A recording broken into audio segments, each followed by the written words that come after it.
Bonjour et bienvenue dans cette deuxième vidéo où nous allons aborder le TP5 du cours de logique. Bon, alors comme vous le constatez, ma barbe a légèrement poussé, c'est ce qu'on appelle la barbe du confinement. En fait, au départ, je m'étais dit que j'allais se repousser jusqu'à ressembler à ça, mais finalement, je crois que je vais changer d'avis.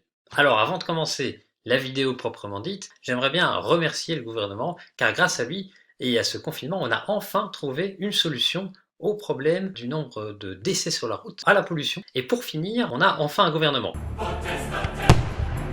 Donc je pense qu'il faut rester positif dans la situation. Maintenant, la seule question que je me pose, c'est est-ce que ça va prendre aussi longtemps, le confinement, qu'on a pris pour former un gouvernement?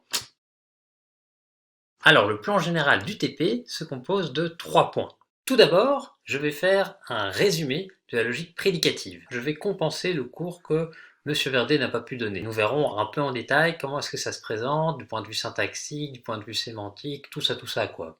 Ensuite, on verra les exercices du TP5 proprement dit, mais ceux qui se rapportent à la logique prédicative. Donc vous verrez qu'il s'agira de voir si une formule est bien fondée, s'il s'agit d'une formule non énoncée, enfin de vérifier les équivalences et de travailler avec certains modèles sémantiques. tout ça quoi. Et last but not least, nous allons nous attaquer aux terribles exercices sur l'axiomatisation. Car oui, j'ai essayé de le mettre en vidéo et de vous aider à comprendre chacune des étapes. Je vous préviens, ça va pas être facile, mais je crois qu'on peut y arriver.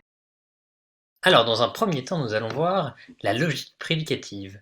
Donc jusqu'à présent, nous nous sommes arrêtés à la logique des propositions et nous avons eu l'occasion de constater que d'aucuns des résultats que nous avions tirés étaient parfois à caractère limité.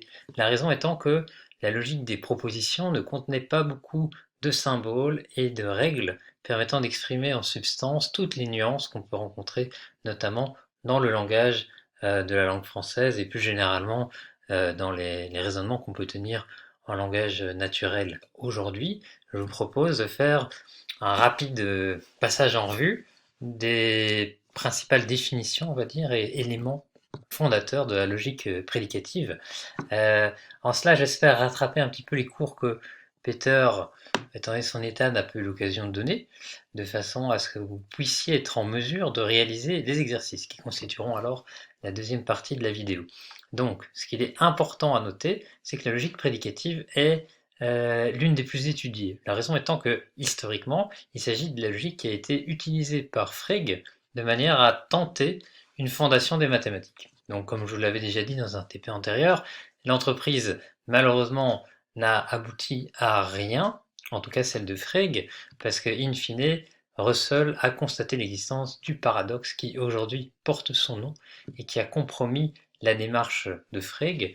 Ce n'a d'ailleurs plus écrit pendant 10 ans, mais avec honnêteté intellectuelle, il a rapidement découvert et admis l'erreur. Par la suite, de nombreuses tentatives ont été entreprises et toutes reposent en fait, in fine, sur l'usage abondant de la logique prédicative. Donc qu'on pense au système de Zermelo-Frankel, ou qu'on pense à la logique de Lesniewski, ou encore la théorie des types de Russell. La plupart des approches se basent dessus. Alors, de façon plus contemporaine, on trouve des logiques qui cherchent à échapper en fait à certains des résultats de la logique prédicative. Peut-être que vous vous souvenez du principe d'explosion qui en fait partie, et on verra que le principe d'explosion en fait reste complètement valide pour la logique prédicative. Et donc, il est vrai que aujourd'hui, il existe en fait énormément de logiques tout à fait différentes.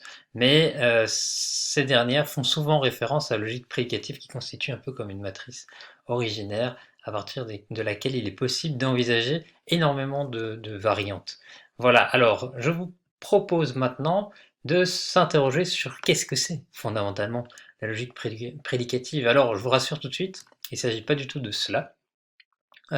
Prédication n'est pas à prendre au sens religieux, mais consiste simplement à pouvoir associer à un sujet un certain prédicat, c'est-à-dire à pouvoir dire d'un sujet qu'il est ceci ou qu'il est cela.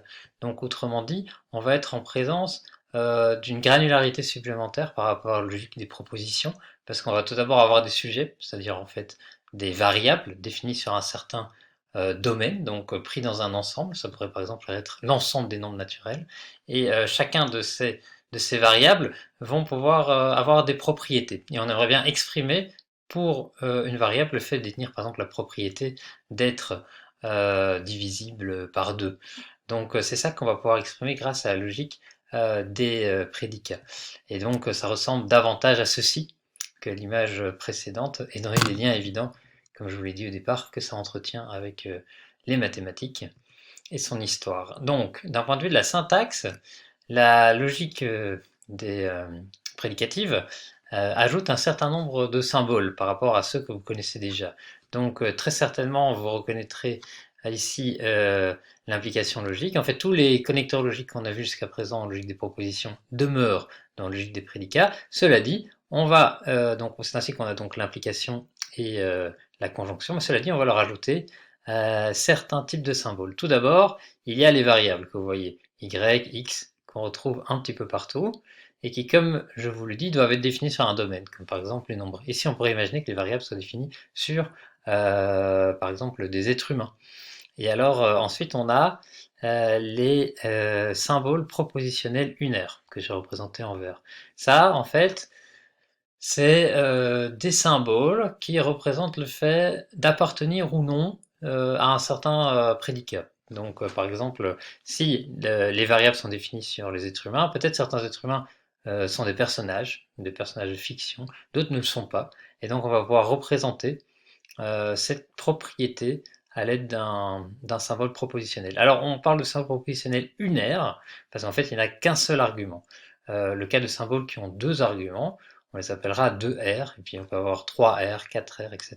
Et donc, le fait d'être un personnage, eh bien, c'est un seul un candidat qu'on va évaluer, et si c'est un personnage, alors ceci va être considéré comme étant vrai, et si ça n'en est pas, ça va être considéré comme étant faux.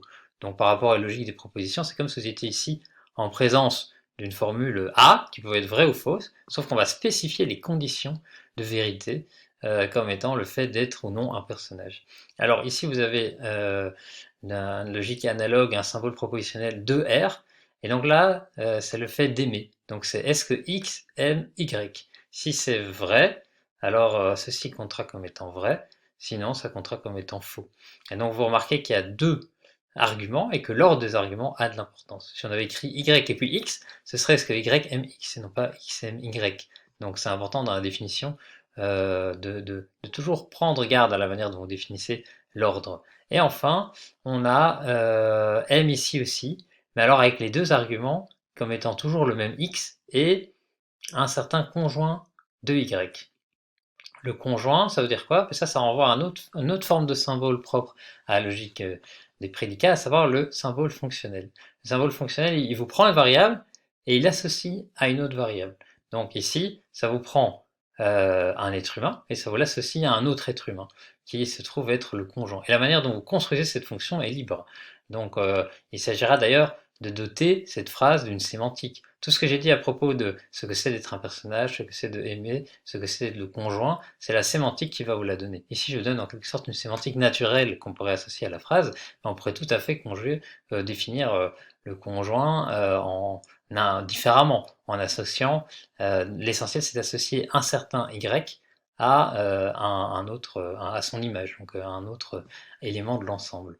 Bien, alors, vous remarquez, cela dit, qu'on a été X, Y, mais qui restent encore des quantificateurs, qui vont définir en fait quel type de X et de Y il faut envisager.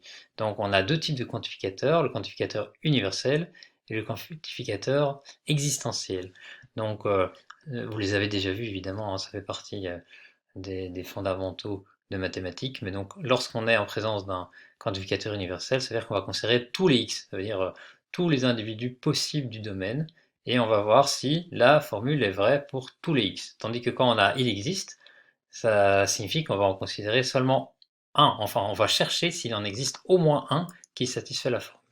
Et donc par exemple ici, on dit est-ce que pour tous les X, il existe au moins un Y tel que la formule est satisfaite. Donc ça veut dire que pour tous les X, il faut voir s'il y a moyen de trouver pour chaque X un Y à lui associer, de telle sorte à ce que tout ce qui suit ici va être considéré comme étant vrai.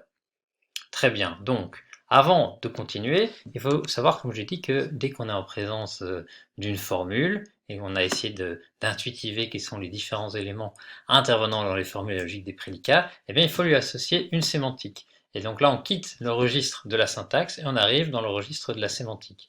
Donc, une sémantique qu'on pourrait donner, par exemple, à la phrase qu'on a précédemment, serait représentée dans le diagramme suivant, où on aurait en fait trois types d'individus. deux qui seraient des personnages, à savoir un bonhomme de neige et un oiseau roi, et un troisième qui serait tout simplement un fruit. Ici, on a représenté une cerise. Et bien sûr, il y aurait des relations qui lient chacun de ces trois individus. Donc, par exemple, le bonhomme de neige aime l'oiseau, qui en retour aime le bonhomme de neige, mais l'oiseau s'aime aussi lui-même, ce qui n'est pas le cas du bonhomme de neige, et la cerise, quant à elle, est aimée par l'oiseau, mais par personne d'autre. Et donc, ça permet de définir la relation M qu'on avait ici ci-dessus, M. Et voilà. Et par ailleurs, on pourra définir, par exemple, qui est le conjoint de qui, etc. Donc concrètement, on va poser un univers D, qui est en fait un ensemble d'objets, et les objets qui nous intéressent sont respectivement l'oiseau, le bonhomme de neige et la cerise. Une fois que ça est effectué, on va définir le premier prédicat, qui était le prédicat personnage, et on va dire que son personnage, l'oiseau, le bonhomme de neige, n'est pas la cerise. Donc ici, on vient de définir le personnage qui se trouvait dans la formule ci-dessus. Ensuite, on va définir le deuxième prédicat, qui lui était un prédicat 2R, donc avec deux arguments, qui est le prédicat M. Et alors, dans ce cas-là, il faut en fait spécifier l'ensemble des gens qui aiment qui. Donc concrètement, ici on a représenté le fait que l'oiseau aime le bonhomme de neige, et vous notez la présence d'une séquence. Donc comme on l'a vu, la séquence conserve l'ordre. Ça veut dire que une séquence telle que celle-ci n'est pas identique à la séquence de droite où c'est le bonhomme de neige qui aime l'oiseau. C'est très important ici de parler en termes de séquence et non pas d'ensemble, parce que justement l'ordre des arguments a de l'importance. Donc concrètement, ici on a représenté le fait que l'oiseau aime le bonhomme de neige, que le bonhomme de neige aime l'oiseau, que l'oiseau s'aime lui-même et que l'oiseau aime la cerise. Donc on a capturé les idées qui étaient présentes ici dans notre diagramme. Et on a ainsi défini le symbole propositionnel 2R qui était écrit ici et également ici. Maintenant, on voit qu'il nous reste à définir le symbole fonctionnel unaire. Et c'est ce qu'on va faire immédiatement. On va définir une fonction qui associe en fait à chaque individu son conjoint. Donc c'est important que cette fonction soit définie pour chacun des éléments du domaine. C'est ainsi qu'on retrouve nos trois individus. Et l'oiseau aura pour conjoint le bonhomme de neige. Le bonhomme de neige aura pour conjoint l'oiseau, assez logique puisqu'ils s'aiment, mais on aurait pu faire n'importe quoi d'autre. Tandis que la cerise n'ayant pas de conjoint, on va supposer que la fonction renvoie à la cerise elle-même. Alors, pour voir si vous avez un peu compris tout ce que j'ai raconté jusqu'à présent en termes de sémantique, je vous propose de faire un petit exercice. Donc, on a ici une phrase, et je vais vous demander de déterminer si elle est valide, étant donné la sémantique qu'on lui a donnée précédemment. Donc, tout d'abord, demandons-nous ce que signifie cette phrase et s'il est possible de la traduire en langage naturel. Donc, si vous prenez les termes 1 à 1, vous voyez qu'il y a ici, il existe une variable x, tel que pour toutes les y, on n'aurait que x aime y. Donc en français dans le texte, ça veut dire qu'il existe quelqu'un, un x, qui aime tous les y, donc qui aime tout le monde. Alors afin de vérifier si c'est vrai ou pas, on va reprendre notre modèle, qui est relativement simple, et on remarque immédiatement que l'oiseau roi est effectivement quelqu'un qui aime tout le monde, parce qu'à la fois il aime le bonhomme de neige, il aime la cerise, et il s'aime aussi lui-même. Du coup, il est le seul individu à satisfaire la formule, mais comme ici on avait un il existe et non pas un pour tout, eh bien il suffit de trouver un seul exemplaire qui rend la formule valide pour que, c'est-à-dire l'entièreté soit considérée comme étant valide. Donc on peut répondre que la proposition ainsi écrite est vraie. Maintenant passons à un exemple très similaire, mais où on aurait en fait inversé les deux symboles. Donc ça veut dire que le pour tout y se retrouve ici devant, et il existe un x se trouve juste après. Donc c'est une question intéressante de se demander si finalement ces deux expressions seront égales ou non. Et ce qu'on observe, c'est que dans ce cas, la phrase s'exprime déjà différemment en français. Donc ce sera chacun est aimé d'un autre, parce qu'en effet, on veut que pour tout x, c'est-à-dire chacun, on ait au moins un x tel que ce x aime ce y. Donc chacun est aimé d'un autre. On reprend le modèle, et là on constate qu'effectivement c'est vrai aussi, puisque la cerise est aimée par l'oiseau roi, le bonhomme de neige est aimé par l'oiseau roi pareillement, et l'oiseau roi est aimé par lui-même. Donc il existe toujours une flèche allant vers chacun des individus considérés. Donc ici, il s'avère que c'est vrai. Cela dit, la question intéressante que je vais vous adresser maintenant, qui fera l'objet d'un exercice, est de savoir si c'est toujours vrai. Donc du fait que la phrase une était vraie, il en découle nécessairement que la 2 le soit aussi, parce que l'inversion ne change pas la valeur de vérité, ou au contraire, c'est contingent. Ce qui veut dire que le fait, on pourrait construire au moins un exemple, tel que quand on inverse les deux quantificateurs, eh bien on se retrouve avec une valeur de vérité qui est différente. Donc ça c'est une question qui fera par intégrant de l'exercice qu'on fera par la suite, donc l'exercice du TP5, et il va falloir que vous y réfléchissiez un petit peu par vous-même. Dans la suite de la vidéo, je commenterai la solution. Alors, ensuite, considérons cette phrase suivante. Cette fois, ce qu'on va inverser, c'est non pas les quantificateurs, comme on avait fait entre la phrase 1 et la phrase 2, mais ce qu'on va inverser, ce sont les arguments. Ici, on avait x, y, et maintenant on note yx. Et comme vous vous rappelez, l'ordre a de l'importance, ce qui veut dire qu'on arrive ici sur une nouvelle proposition, qui consiste à dire tous les x, pour tous les x, il existe un x, pardon, pour tous les y, il existe un x tel que ce y aime le x. Donc ça veut dire chacun des y, chacun, aime au moins un autre. Et ici, on peut constater que c'est faux, parce que quand on prend la cerise, on voit qu'elle est certes aimée par le droit, mais elle aime elle-même personne. Donc la proposition est falsifiée. Donc vous voyez que le fait d'inverser les deux arguments a déjà pour conséquence de changer la valeur de vérité. Donc ça montre bien que l'ordre est essentiel. Et maintenant, une quatrième phrase pour terminer un petit peu l'exercice. Donc cette fois, il s'agit de savoir si ceci est vrai. Donc essayons de la comprendre ensemble. Il existe un x tel que z aime le conjoint de x. Et alors là, évidemment, vous allez me dire, mais c'est quoi ce z exactement? On ne l'a pas défini précédemment, donc qu'est-ce que ça signifie? Eh bien, on sait que quand on a un x, un y, un z, ou x1, x2, x3, etc., ça représentera toujours des variables, mais si la variable n'est pas définie précédemment par un quantificateur, alors on est dans un cas particulier où on dit que la variable est libre.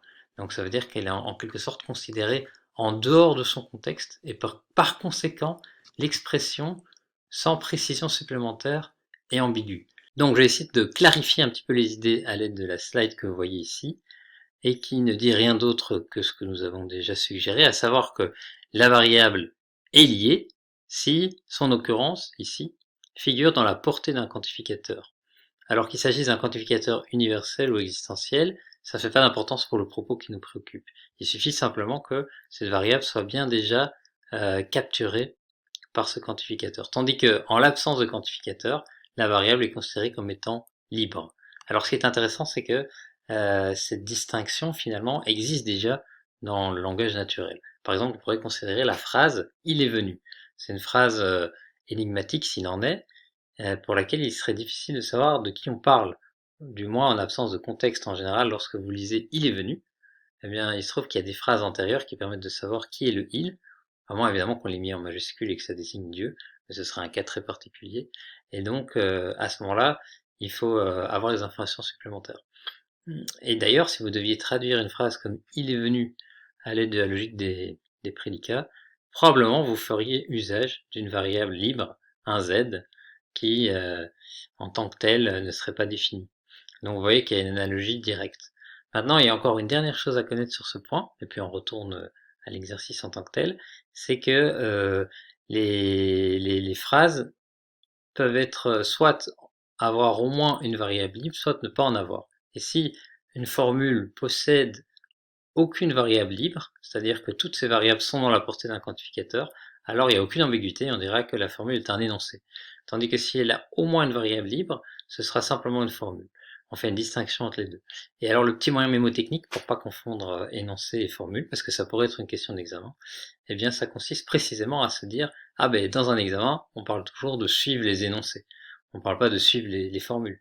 La raison en est qu'un examen veut être le plus précis possible, qu'on ne tolère pas l'ambiguïté, et par conséquent, vous pouvez vous rappeler, oui, énoncé, ça veut dire pas d'ambiguïté, et par suite, pas de variable libre. Donc voilà pour ce point.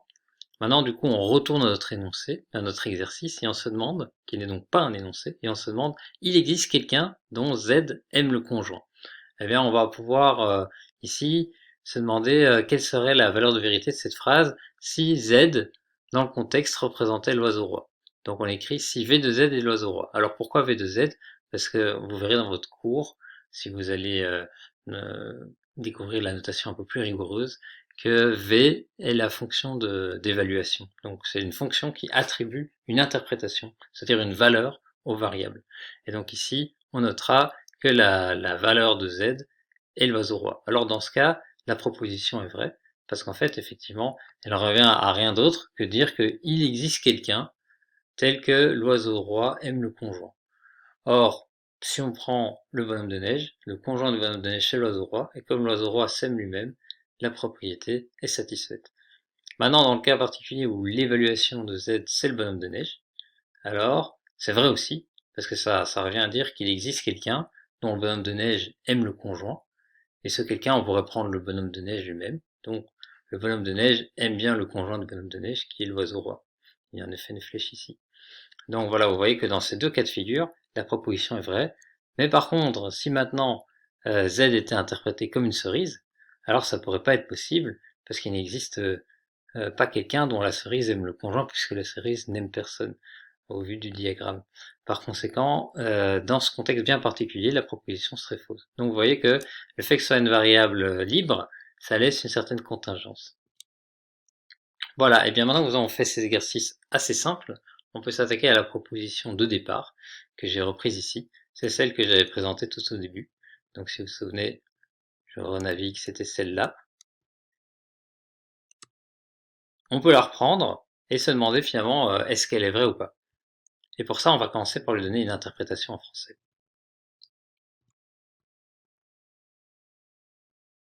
Donc l'interprétation en français est « Tout personnage aime au moins une personne ainsi que son conjoint ». Alors, pourquoi? Parce qu'ici, on a pour tout X.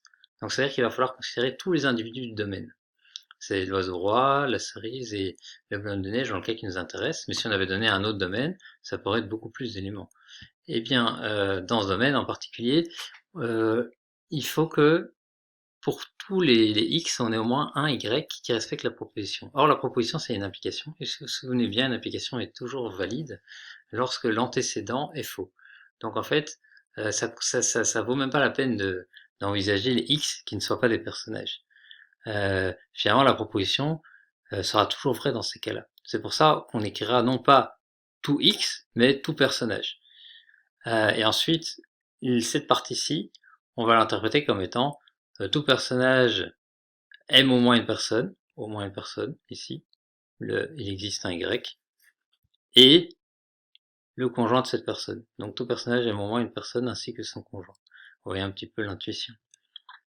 Alors, pour essayer de démontrer ça, on a dit que si X n'est pas un personnage, c'est vrai, puisque l'antécédent est faux, donc l'implication sans ensemble est vraie. Donc ça, on sait déjà. Maintenant, il faut envisager chacun des cas, puisqu'effectivement, on a un pour tout X, il faut recenser un à un chacune des possibilités pour X et voir s'il existe une exception. Si on arrive à montrer la moindre exception, alors on peut dire que la formule dans son ensemble est fausse. Or, choisissons, mettons, le bonhomme de neige. Si on choisit le bonhomme de neige, ce qu'on observe, c'est que c'est faux, parce que effectivement, le bonhomme de neige, c'est un personnage, donc l'antécédent ici est vrai. Mais est-ce qu'il existe une personne telle que le bonhomme de neige aime bien cette personne et le conjoint de cette personne? Eh bien, il n'y a que deux possibilités pour la personne en question. Enfin, il y en a trois. Donc, soit Y, c'est la cerise. Or, le bonhomme de neige n'aime pas la cerise. Donc ça peut pas être vrai. Soit la personne Y, c'est le bonhomme de neige lui-même. Soit c'est l'oiseau roi. Donc si c'est le bonhomme de neige lui-même, ça va pas parce que le bonhomme de neige ne s'aime pas lui-même. Donc ceci sera faux. Et donc dans une conjonction, si un des deux termes est faux, l'ensemble est faux. Et comme une implication vraie ne peut pas, comme un antécédent vrai ne peut pas impliquer du faux, eh bien ça ne peut pas être ça. Du coup, la dernière possibilité, c'est que Y soit l'oiseau roi. Alors à ce moment-là, on observe qu'effectivement X aime bien Y, donc ça c'est correct. Par contre, le conjoint de l'oiseau roi, c'est le bonhomme de neige, et le bonhomme de neige ne s'aime pas lui-même, donc cette partie-là est fausse. Vous avez aucun Y tel que on ait les deux membres de la conjonction qui soient vrais, et donc on aura bien du vrai implique du faux. Et on conclura que dans le cas où X est interprété comme un bonhomme de neige, la proposition est fausse. Et par conséquent, c'est même pas nécessaire d'envisager ce qu'il en est lorsque X est interprété comme étant l'oiseau roi, parce qu'on a déjà repéré une seule exception, et donc la formule n'est pas vraie pour tout X. Et on pourra donc conclure, in fine, qu'elle est fausse dans sa totalité. Donc ça, c'est un exercice légèrement plus difficile. Si vous n'avez pas suivi chacune des étapes, je vous invite à réécouter la vidéo.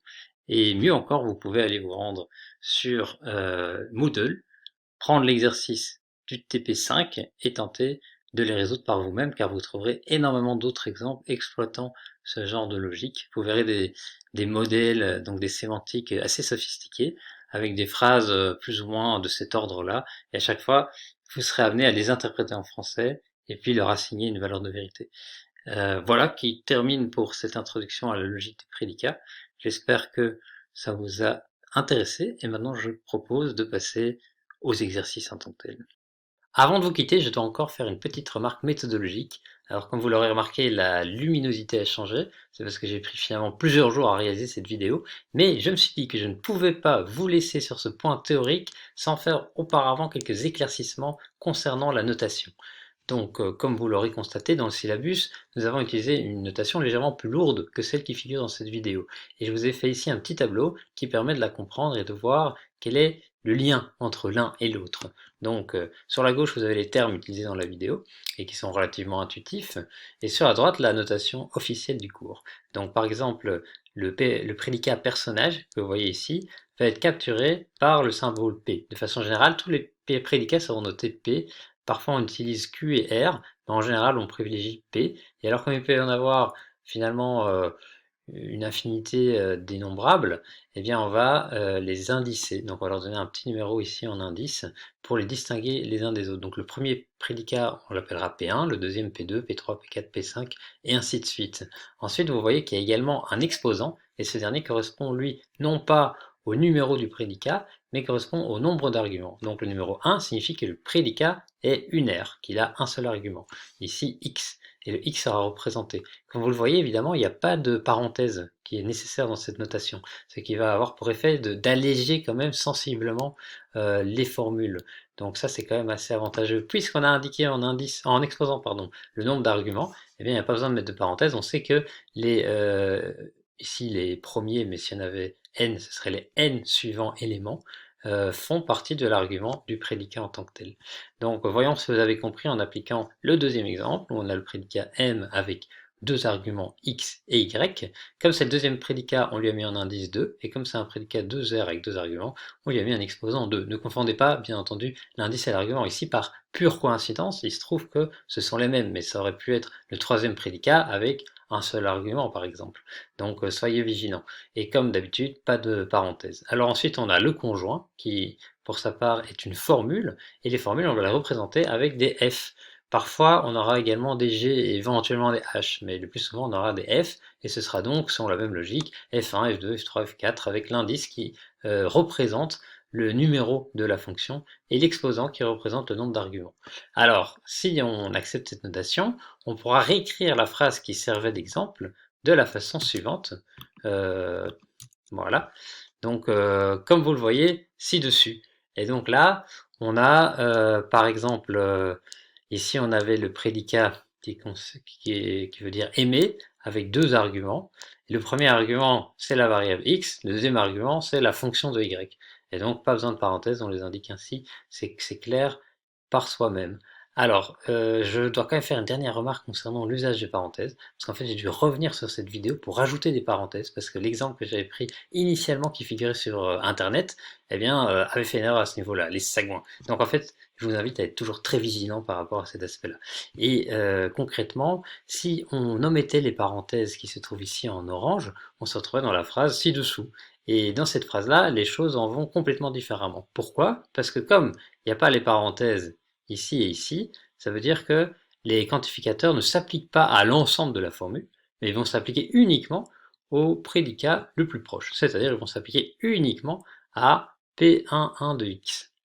Et dès lors, la signification est complètement différente, parce que dans la formule d'au-dessus, les variables qui sont indiquées ici en bleu, elles sont liées par les quantificateurs existentiels et universels. Tandis que dans le cas qui nous intéresse en dessous, ces variables représentées en rouge, elles sont libres. Donc en fait, elles n'ont pas de définition en dehors du contexte. Et c'est même assez traître, parce que le x qui figure ici n'est plus le même que le x qui figure là. Autrement dit, ce x est pris dans la portée du quantificateur pour tout x, et donc il lui est attaché. Ça consiste en fait à énumérer tous les x du domaine, tandis que ici, les x et les x, ils doivent être donnés par le contexte. Et donc dans une phrase au-dessus, on aura dit x vaut ceci vaut cela. Alors de manière générale, on évite évidemment d'avoir un x qui soit à la fois une occurrence libre et un autre x qui soit une occurrence liée. Mais si ça arrivait, voici comment il faut traiter les choses. Et donc, évidemment, la signification en français est complètement différente, hein, parce qu'ici on se demande, est-ce que pour tous les x qui sont des personnages, il existe un y tel que x aime y et x aime le conjoint de y, exactement comme on l'a vu. Tandis que ici, en fait, c'est un peu plus compliqué, on comprendra la phrase comme étant, est-ce que pour tous les personnages, on a qu'un certain x défini précédemment, monsieur x, aime monsieur y, et que monsieur x aime le conjoint de monsieur y. Donc en fait, on voit qu'en fait, cette partie-ci est complètement inutile, en fait, sans les parenthèses. Non, mais c'est important de le noter, parce que d'abord, le y ici, il code rien, ça veut dire qu'il n'y a aucun y dans la portée du quantificateur, donc on pourrait tout simplement le supprimer, il existe un y, et ensuite, le pour tout x p1 de x, eh bien ça, on sait que ce sera nécessairement faux. Ou vrai, enfin ça dépend, dans l'exemple qui nous intéressait, tous les x n'étaient pas des personnages, donc ça sera faux, et donc comme l'antécédent est faux, la formule dans son entière est vraie, et donc quelles que soient après les valeurs que vous donniez à ces variables libres, eh bien comme l'antécédent est faux, ben, la formule sera vraie dans son ensemble. Ça vous voyez un petit peu. Donc ça change complètement la logique. Voilà, si ça vous est pas encore complètement clair, eh bien je vous invite à passer maintenant aux exercices, parce que vous aurez l'occasion justement de comparer des formules avec des parenthèses placées différemment, et ainsi de vous faire une meilleure représentation des impacts que ça peut avoir quant à la compréhension logique des termes impliqués. Sur ce, je vous laisse pour de bon, et on se retrouve tout de suite pour la solution des exercices. Bienvenue dans cette première partie des exercices. Alors nous allons faire ensemble tout d'abord l'exercice 2, qui concerne la logique prédicative, et ultérieurement dans la vidéo, nous nous intéresserons à l'exercice 1, qui lui sera porté aux preuves axiomatiques dans la logique propositionnelle. Donc l'exercice 2, en fait, est complètement analogue à ce qu'on avait déjà fait dans le TP précédent concernant la logique des propositions, à savoir une démonstration assez rigoureuse comme quoi un certain nombre de formules qu'on vous donne dans l'énoncé sont des formules bien fondées. Qu'est-ce qu'on entend par formule bien fondée? On entend par là qu'en fait elles sont syntaxiquement correctes, elles sont construites en suivant les règles données. Donc par exemple les parenthèses sont bien placées, les symboles utilisés ont une signification, appartiennent bien au registre du langage, etc., etc. Donc dans la partie syntaxique, on ne s'intéresse pas encore du tout à la sémantique, c'est-à-dire à l'interprétation qu'on va donner à chacun des termes intervenant dans la phrase. En revanche, on cherche simplement à montrer que tout est bien écrit, en quelque sorte. C'est la différence qui existe entre ce qu'on pourrait appeler les fautes de grammaire ou de syntaxe en français, et puis des fautes liées au sens des mots, comme par exemple quand vous faites un barbarisme, ça veut dire que vous utilisez un terme à mauvais escient. Et bien ici, en fait, c'est complètement pareil. On reste donc pour le moment à une analyse qu'on pourrait qualifier de grammaticale. Alors, voyons ensemble les règles.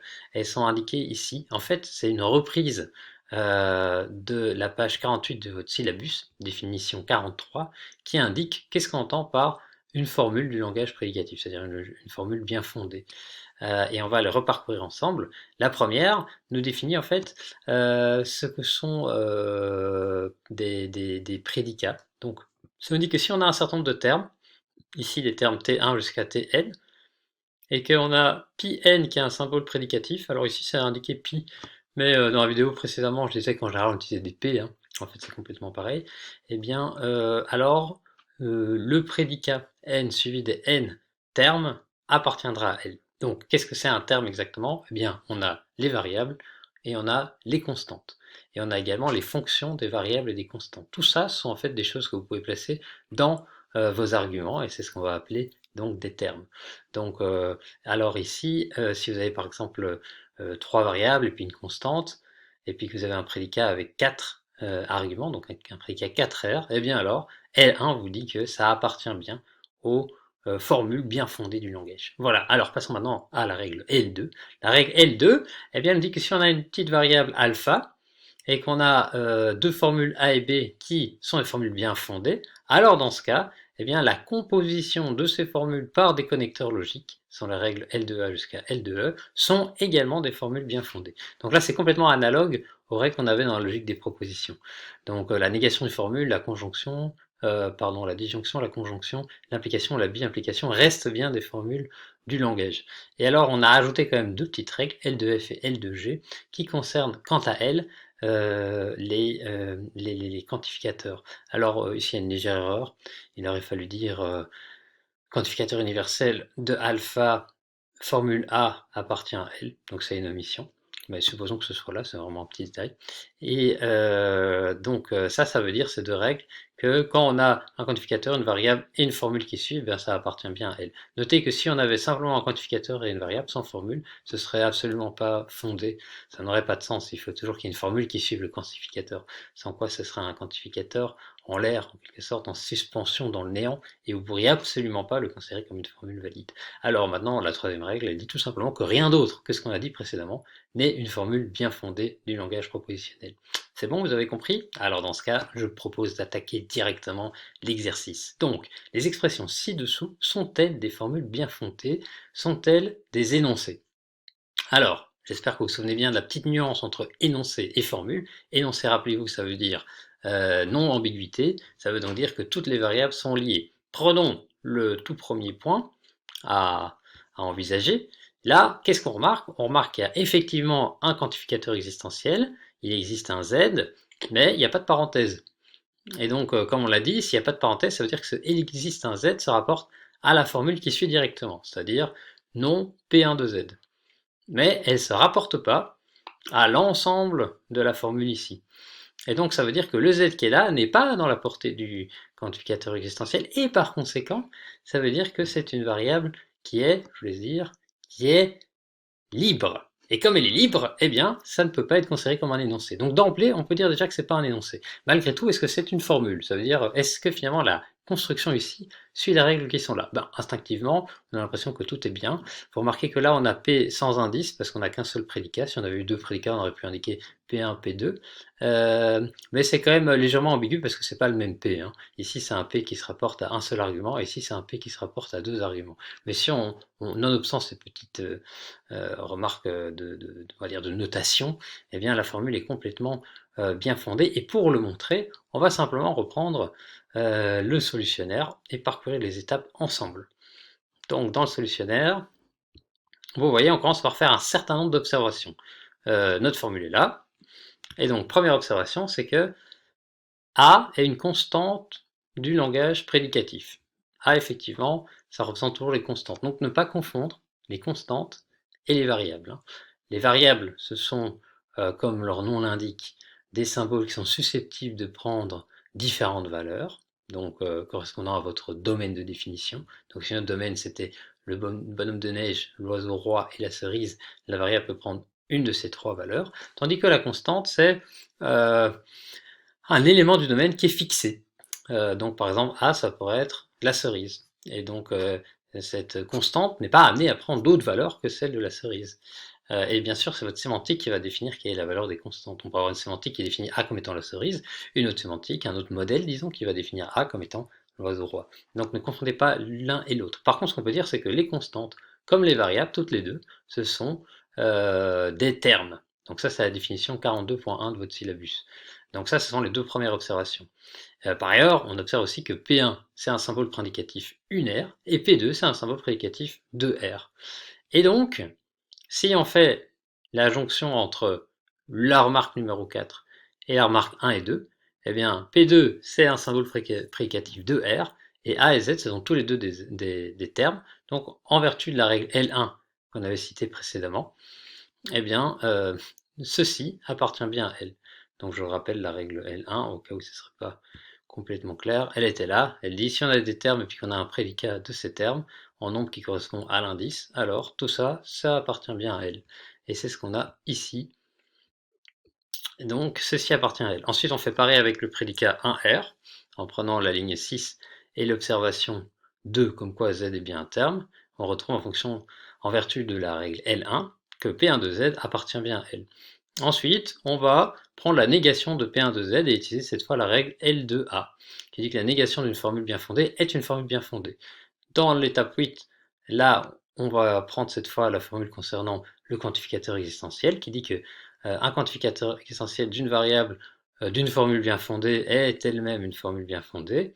Et enfin, petite all together, on va arriver à la ligne 9 avec l'implication, puisqu'on a déjà montré que ça c'est une formule bien fondée, c'était la ligne 8, et que ça aussi c'est une formule bien fondée, c'était la ligne 5, eh bien, on va pouvoir dire que l'ensemble est une formule bien fondée aussi, en fonction de la règle L2D. Donc ici, il aurait fallu dire qu'on utilise aussi la ligne 5 pour être parfaitement rigoureux.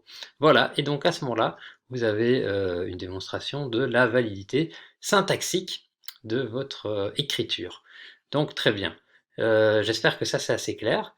Je vous laisse faire les autres méthodiquement chez vous. Tout ce qu'il faut peut-être remarquer, c'est que dans l'exercice 2 et 3, donc ça c'est le point 2.2 et ça c'est le point 2.3, eh bien la question sera aussi posée de savoir s'il s'agit de formules ou d'énoncés. Ça je vais quand même faire avec vous.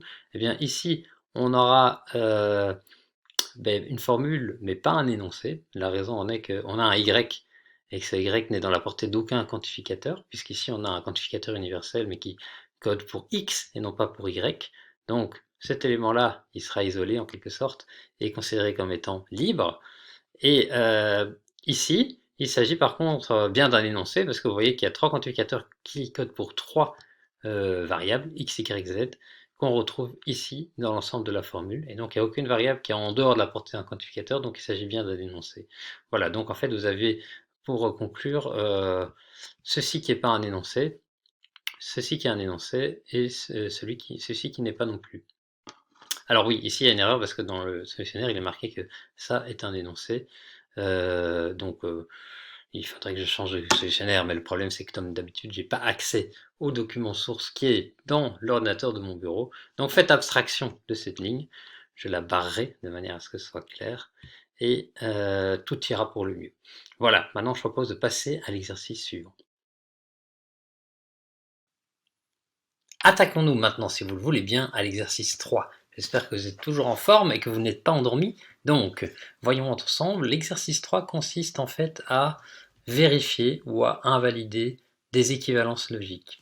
Donc, comme vous pouvez le voir, elles sont au nombre de 5, et nous allons faire ensemble la deuxième et la dernière, qui sont assez illustratives, car il s'avère que l'une des équivalences est vraie et l'autre au contraire est fausse. Et la démarche à adopter dans un cas comme dans l'autre est bien différente. Donc, concernant la deuxième, ce qu'on voit, c'est qu'en fait, il s'agit de se demander s'il est équivalent d'avoir ou non les parenthèses portant sur l'ensemble de la formule. Donc pour bien saisir la différence qui existe entre l'expression à droite et à gauche, je vous invite à remarquer que ici à droite, on a un quantificateur existentiel portant sur x qui se porte sur l'ensemble de la formule. Tandis que ici à gauche, on a le même quantificateur existentiel, mais en l'absence de parenthèse, il va se rapporter uniquement à P11 de x, et non pas au deuxième membre. Donc, essayons de représenter cette relation dans une phrase en français, de manière à ce que vous compreniez un petit peu mieux la chose. Eh bien, supposons alors, donnons une sémantique, que P11 signifie être malade, et que les variables sont prises sur le domaine de tous les Belges. Tandis que P21 signifie avoir le coronavirus. Et par ailleurs, vous voyez qu'on a une constante A qui convient de définir, et supposons que A ce soit moi. Donc, la phrase se lirait ici comme de la manière suivante. Existe-t-il un Belge qui est malade? Est-ce que le fait qu'il existe un Belge qui est malade, est-ce que ça implique que moi, j'ai le coronavirus? Bon, d'emblée, on a tendance à dire que c'est faux parce qu'on ne voit pas de relation de cause à effet entre l'antécédent et le conséquent. Néanmoins, il faut savoir que, ça je l'ai bien rappelé, quand on est en présence d'une implication formelle, ce qui importe, ce n'est pas tant de savoir s'il y a relation de cause à effet, mais simplement de voir si quand l'antécédent est vrai, le conséquent est vrai également, indépendamment des relations qui peuvent exister entre l'un et l'autre. Donc, dès lors, on aura en fait que cette proposition sera fausse, parce qu'effectivement, ici, on peut trouver un Belge qui est malade, Je crois qu'en cette période, c'est très facile. Et moi, j'ai pas le coronavirus, donc on a du vrai qui implique du faux. Très bien. Alors maintenant, la question c'est ici, que deviendrait cette phrase? Cette phrase consisterait à dire est-ce qu'il existe un Belge tel que le fait qu'il existe un Belge malade implique que j'ai le coronavirus. Donc c'est légèrement différent et je vous invite à être vraiment très attentif sur la petite subtilité. Et donc ici en fait, on se dit est-ce qu'il existe un Belge qui peut vérifier la relation? Donc un Belge tel que, que ce Belge soit malade implique que j'ai le coronavirus. Or on sait que j'ai pas le coronavirus, donc ceci est faux. Et comme ceci est faux, eh bien la seule manière de valider la formule, ça va être de trouver un x tel que l'antécédent est faux. Parce que si on a du faux qui implique du faux, eh bien alors la formule est valide. Et si vous voulez, il existe un x, c'est vraiment une opération qui consiste à dire on va essayer de trouver le meilleur cas possible, celui qui va rendre notre formule vraie indépendamment de tout ce qui s'y trouve. Et donc, effectivement, la meilleure manière de rendre la formule vraie dans son ensemble, ça va être, ici, concernant l'antécédent, de trouver un x qui rend l'antécédent faux. Donc on dira, oui, effectivement, il existe un certain Belge, à savoir moi, qui ne suis pas malade en ce moment, et donc qui rend l'antécédent vrai. Et dès lors, c'est même pas nécessaire de regarder le conséquent, la formule est vraie, point à la ligne. Tandis qu'ici, eh bien, on se demandait, est-ce qu'il existe un x qui rend l'antécédent vrai, puisque le e porte que sur l'antécédent? Et oui, il en existe bien, on connaît des gens qui sont malades aujourd'hui, malheureusement. Et donc, par conséquent, ça c'est vrai, or ceci est toujours faux, donc on a du vrai implique du faux. Et voilà, ici j'ai exhibé un exemple qui vous démontre, avec un raisonnement en français assez simple, que ces deux phrases ne sont pas équivalentes. Maintenant, si vous êtes confronté à ce genre d'exercice, vous pourrez vous demander quelle est la stratégie générale permettant d'exhiber ce contre-exemple. Et là-dessus, je dois encore vous toucher un mot. Donc concrètement, ici, la stratégie, elle consistera à se dire, ok, d'abord, est-ce que vous pensez que c'est vrai ou que c'est faux? Donc c'est une première intuition à réaliser. Je vous conseille toujours de commencer par essayer de démontrer que c'est faux, si vous n'avez pas une idée impérieuse sur laquelle ça devrait être vrai. Et si vous n'arrivez pas à démontrer que c'est faux, alors vous pouvez vous dire ah, mais en fait, peut-être que c'était vrai. Mais c'est jamais une mauvaise manière de procéder. Donc commencez du principe que c'est probablement faux, et essayez alors de vous dire si c'est faux, laquelle est susceptible d'être éventuellement toujours vraie ou plus souvent vraie, et laquelle est susceptible d'être plus souvent fausse. Par exemple ici, comme on voit qu'on a un quantificateur existentiel qui se porte sur l'ensemble de la formule, on sait que le quantificateur va agir de manière à essayer de rendre l'ensemble de la formule vraie. Tandis qu'ici, le quantificateur va agir que sur l'antécédent, donc ne rendra peut-être pas l'ensemble de la formule vraie. Du coup, pour trouver un contre-exemple, vous voulez que la phrase à droite soit avec une valeur de vérité différente de la phrase à gauche, mais comme ce quantificateur universel est plus puissant, il y a plus de chances que vous ayez des modèles dans lesquels la phrase à droite est vraie. Du coup, vous avez beaucoup plus de chances de montrer un contre-exemple si vous décidez de poser ceci vrai et vous décidez de poser ceci faux. Je dis plus de chance, il se trouve que dans le cas présent, c'est un peu la seule manière de procéder, c'est d'essayer de montrer que ça est vrai dans certains cas où ça est faux.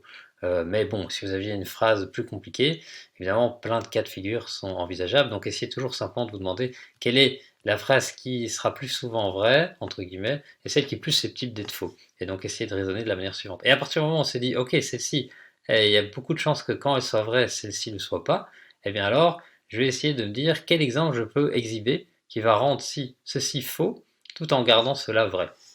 Et c'est à ce moment-là qu'on commence à analyser un petit peu les termes et qu'on se dit, ok, comme c'est une implication, la seule manière de la rendre fausse, c'est d'avoir l'antécédent qui est vrai et le conséquent qui est faux. Donc je vais choisir ma petite constante A et l'interprétation de P1 de 2 de manière à ce que ça soit toujours faux. Ça, c'est la stratégie que j'ai adoptée. Et donc, effectivement, moi qui ai le coronavirus, c'est faux. Bon, on espère que ça le soit toujours, hein, mais ici, il n'y a pas de notion de temporalité en tant que telle.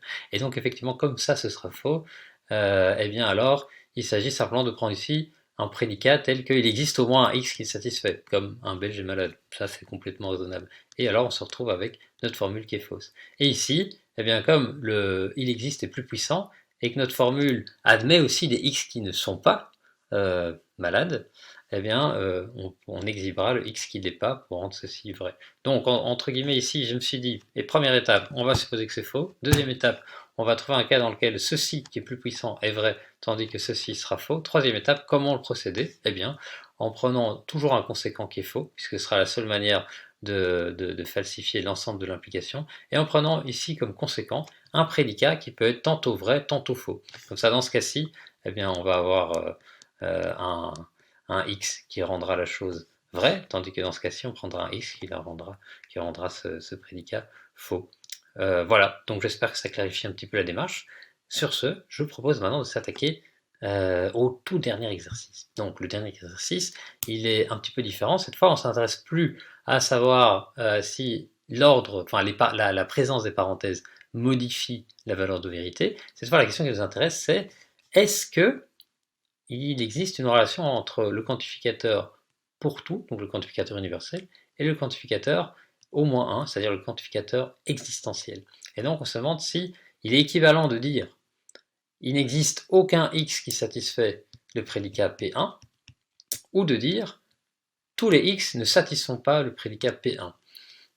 Et là, vous pouvez évidemment commencer par essayer de le falsifier, mais j'espère que vous pouvez vous rendre compte, après un certain temps, qu'effectivement c'est logiquement vrai.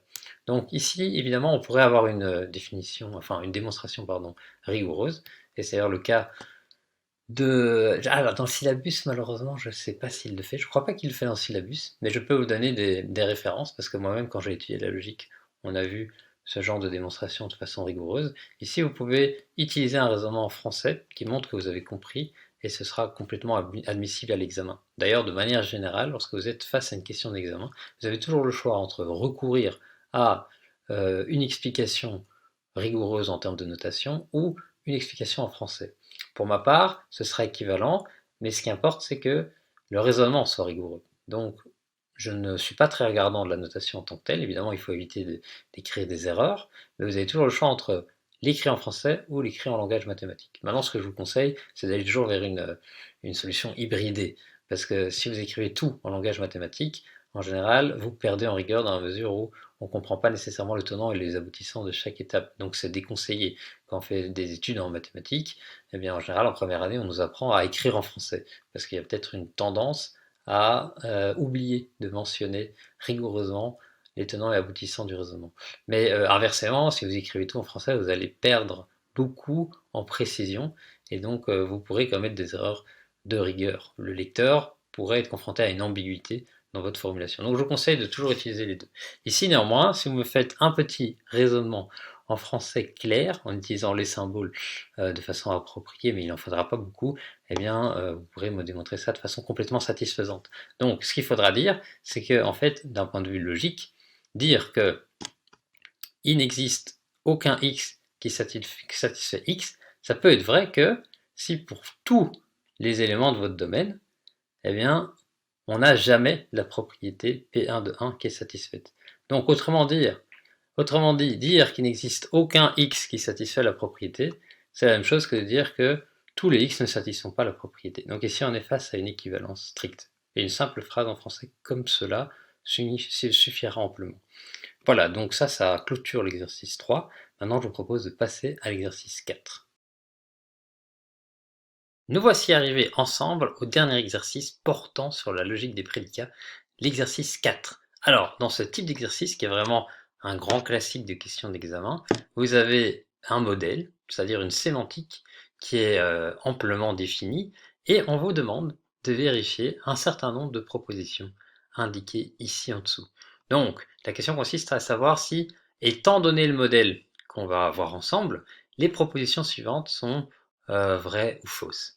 Très bien. Alors, quand vous avez ce genre de choses, évidemment, au départ, vous pouvez vous dire, oula, ça fait beaucoup de symboles, ça a l'air compliqué. D'ailleurs, quand on regarde un petit peu la gueule des formules qui nous attendent, elles ont l'air aussi passablement complexes. Alors, je vais vous donner l'astuce en or. En fait, elle consiste tout simplement à se dire, est-ce qu'il n'y a pas moyen de se faire une intuition de qu'est-ce qui est représenté dans le modèle? C'est-à-dire, in fine, de faire des phrases en français qui permettent de capturer les idées qui sont présentées. Et je vous assure qu'une fois que vous aurez fait ça, ça marchera comme sur des roulettes. Donc, pour vous en convaincre, au cas où vous resteriez un petit peu sceptique, je vous propose de faire la démarche ensemble. Donc, exercice 4, considérons le modèle M égale D et V. Donc ça, c'est simplement une notation formelle qui dit qu'un modèle va être défini par un univers ou un domaine, c'est-à-dire un ensemble d'objets, comme par exemple dans la vidéo explicative, vous aviez le bonhomme de neige, l'oiseau roi et la cerise, et enfin V qui est la fonction d'évaluation, c'est-à-dire la fonction qui associe à chaque symbole une interprétation, qui dit par exemple la constance A, la constante A, c'est une cerise ou c'est l'oiseau roi. Exemple, hein. Donc, très bien, ça c'est la ligne que vous retrouverez toujours telle quelle dans chacun des exercices de ce type. Donc, maintenant, ce qui nous intéresse véritablement est de savoir de quoi est composé l'univers. Et on voit ici 8 symboles qui correspondent en fait aux as de pique, aux as de cœur, de carreau, de trèfle, mais qui peuvent être pris tantôt de couleur blanche, tantôt de couleur noire. Donc, en fait, on se trouve dans un univers dans lequel on a eu autant de cartes cœur blanches qu'on souhaite, autant de cartes cœur noir qu'on souhaite, etc., etc. Voilà, très bien. Donc, face à ça, on va maintenant voir qu'il y a des prédicats. Et en fait, il y a deux prédicats unaires avec un argument, et également deux prédicats 2R avec deux arguments. Donc, le premier prédicat unaire, c'est un prédicat qu'on a ici appelé N, et qui correspond à noir. Donc, ce prédicat va être vrai quand la carte est noire. Tandis que le deuxième, il correspond à un trèfle, et il va être vrai quand il s'agit d'un trèfle, indépendamment de la couleur. Donc ça, c'est assez facile à intuitiver. Maintenant, on se retrouve face à un prédicat 2R, légèrement plus compliqué, qu'on a appelé P, et on voit que ce sont évidemment, comme d'habitude, des séquences, puisque l'ordre dans les prédicats a plus d'un argument, a toujours de l'importance. Et donc, ici, qu'est-ce qu'on remarque dans chacune de ces séquences? C'est qu'en fait, on a toujours les mêmes symboles, pas toujours pris de la même couleur, mais effectivement, ici, vous avez deux cœurs, ici, vous avez deux cœurs, là, vous avez deux carreaux, deux trèfles, deux piques, deux piques. Donc en fait, il s'agit de la série des paires qui est de même symbole et de couleurs différentes. C'est comme ça que vous pouvez l'interpréter. Donc on dirait, est-ce qu'on a une paire de couleurs différentes, concrètement? Et alors ensuite, vous avez un C, qui lui paraît encore plus compliqué.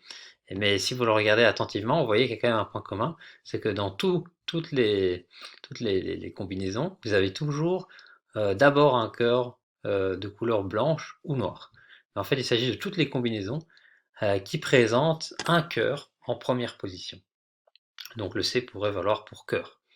Voilà, une fois que vous êtes représenté ces prédicats, eh bien, il faut s'attaquer aux fonctions. Donc vous avez ici une fonction f qui opère au changement suivant. Donc quand vous avez un cœur blanc, ça devient un cœur noir. Quand vous avez un cœur noir, ça devient un cœur blanc. Quand vous avez un carreau blanc, ça devient un carreau noir, etc., etc. Donc on comprend que c'est la fonction changement de couleur qui va passer d'une couleur à l'autre. Et maintenant, dernière fonction, c'est une fonction g. Elle nous prend un cœur blanc et nous donne un carreau blanc. Elle prend un carreau blanc, elle donne un trèfle blanc. Elle prend un trèfle blanc, elle donne un pic blanc. Et le pic blanc, elle l'envoie sur le cœur blanc. Donc ça paraît un petit peu plus compliqué, mais simplement il s'agit en fait d'une rotation, dans la mesure où les cœurs deviennent des carreaux, les carreaux des trèfles, les trèfles des pics, les pics des cœurs, etc. Mais attention, cette fonction n'est ici définie que pour les symboles blancs. En toute rigueur, une fonction doit toujours être définie sur l'ensemble du domaine. Donc il faudrait aussi que votre fonction vous dise où elle envoie les symboles de couleur noire.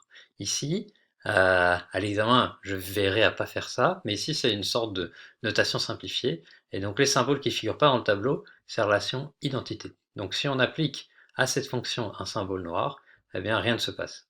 C'est-à-dire que le symbole noir est envoyé sur un symbole noir de même type. Mais pour les blancs, il y a une rotation. Donc on pourrait appeler G rotation des blancs, au même titre que F était changement de couleur. Donc maintenant on a intuitivé chacun des éléments, il reste encore à définir la fonction V, qui va mettre en relation les prédicats et les fonctions qu'on a définies avec les symboles utilisés. Donc concrètement, qu'est-ce qu'on a?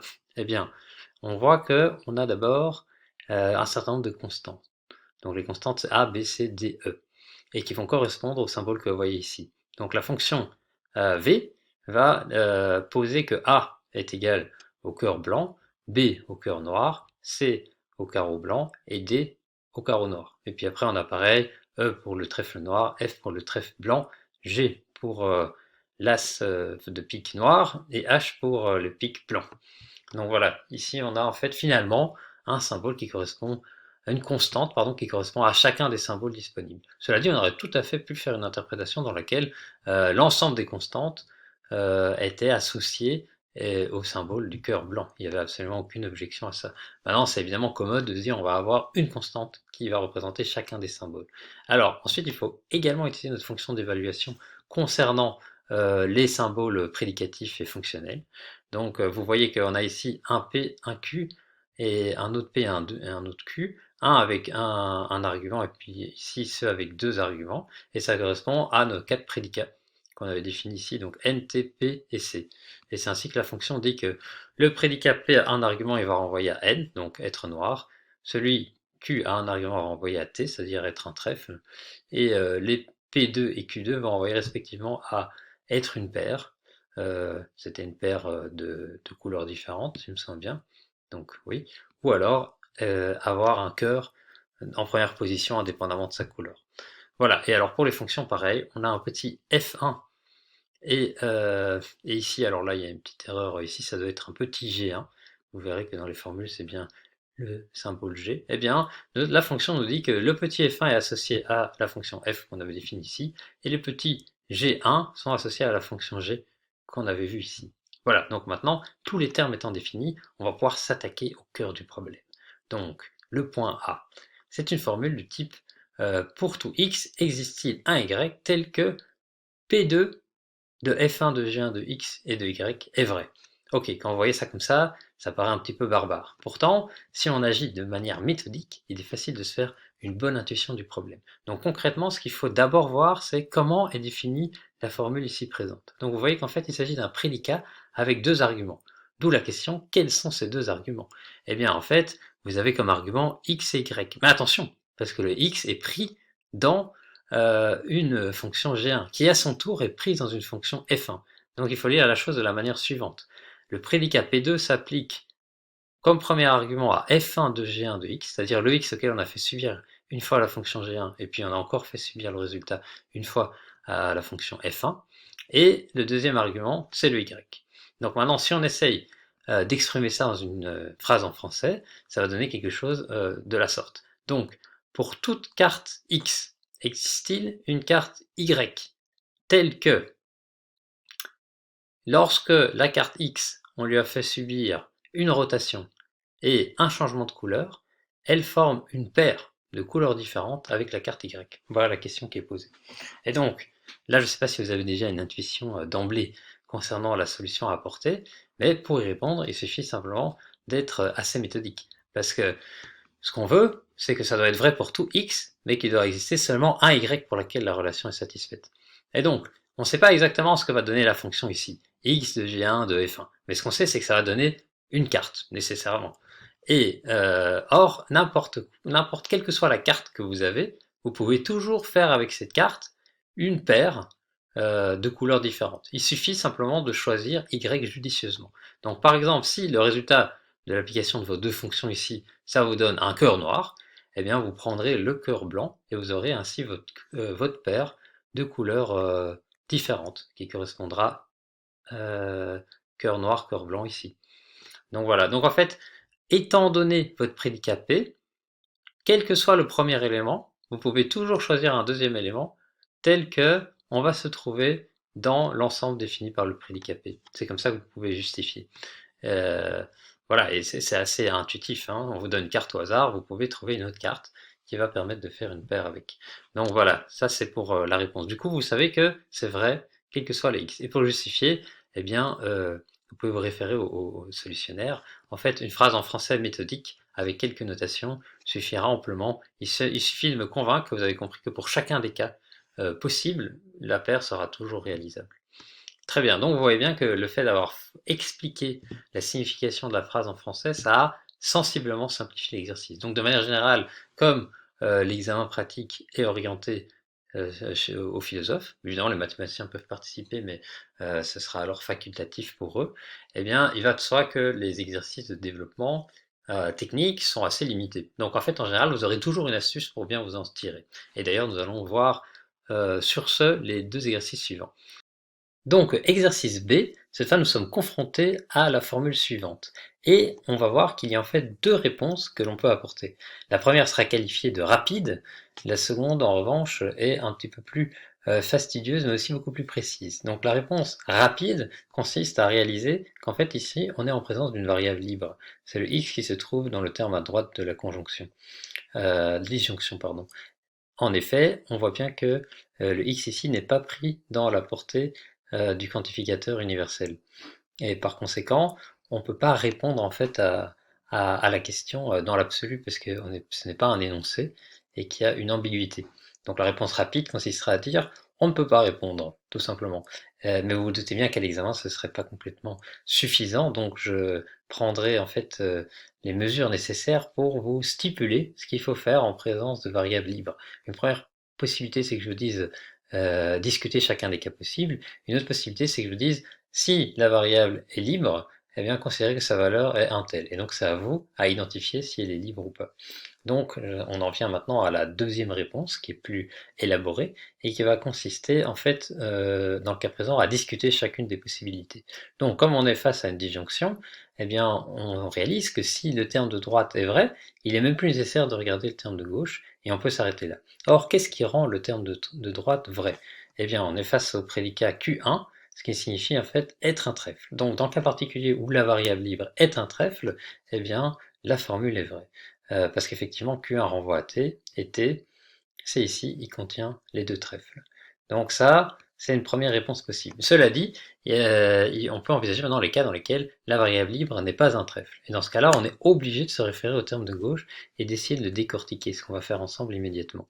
Donc on est face à un prédicat de R, comme indiqué par l'exposant ici, dont le premier argument est le x qui suit directement, et le deuxième argument c'est en réalité le e, mais auquel on fait subir une fois la fonction f, et puis successivement deux fois la fonction g.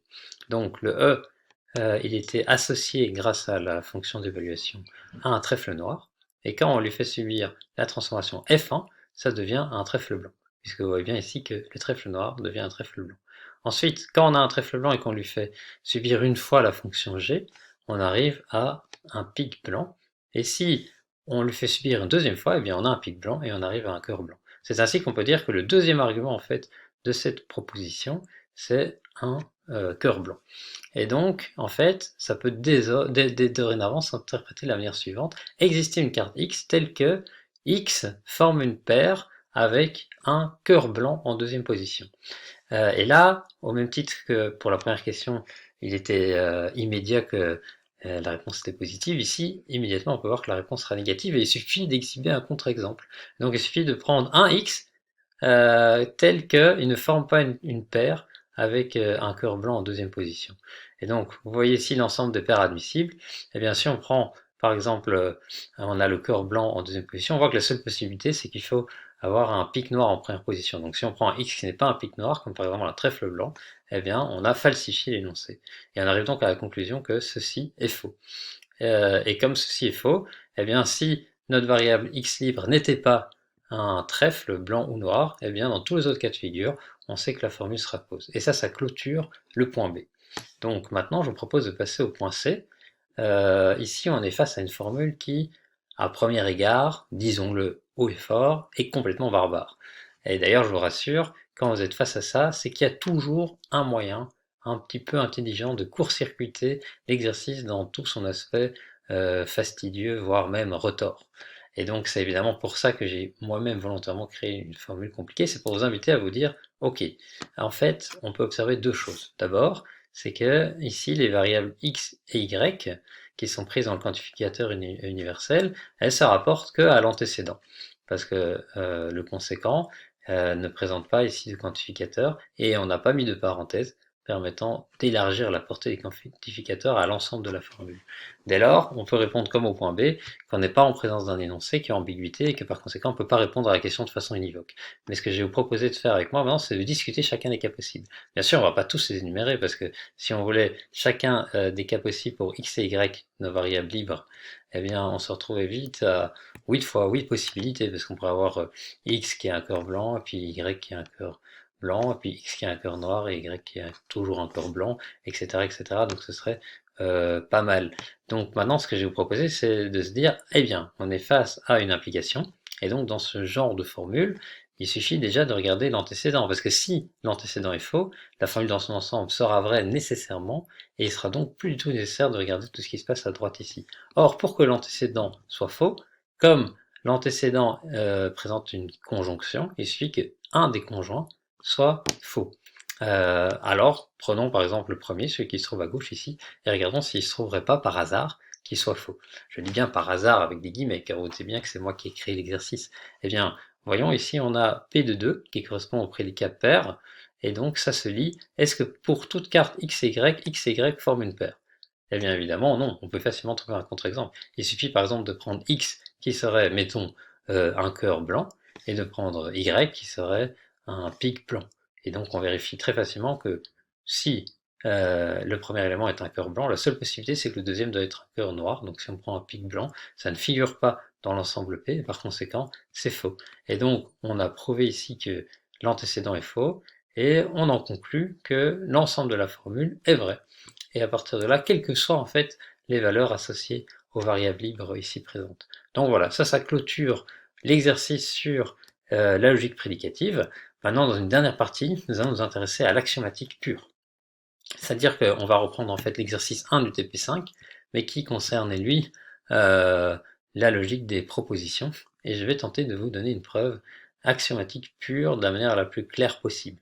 Donc ça correspond en fait à la partie un peu plus expérimentale de la vidéo, mais j'espère que vous avez encore de la patience et de l'intérêt, car ça va demander de vous accrocher un petit peu. Donc voilà, sur ce, passons au point 1. Le premier exercice que nous allons voir aujourd'hui concerne l'axiomatique. Donc je vais m'essayer à cet exercice un petit peu difficile de vous expliquer étape par étape, on va prendre les choses bien en main, comment faire une preuve axiomatique relativement simple, mais sachant que, hélas, je n'aurai pas de tableau pour pouvoir expliquer très précisément chacune des étapes. Néanmoins, je vais me référer au solutionnaire et aux notes de cours et essayer d'être vraiment le plus clair que possible. Donc la preuve axiomatique qui nous est demandé de prouver est écrite ici. Donc c'est une preuve légèrement intéressante dans la mesure où il n'y a aucune prémisse. Il faut prouver en quelque sorte une tautologie. Donc une tautologie effectivement puisqu'elle est toujours vraie sans avoir fait aucune supposition préalable. Donc cette expression, on va d'abord l'analyser ensemble sémantiquement et s'assurer qu'elle est effectivement vraie.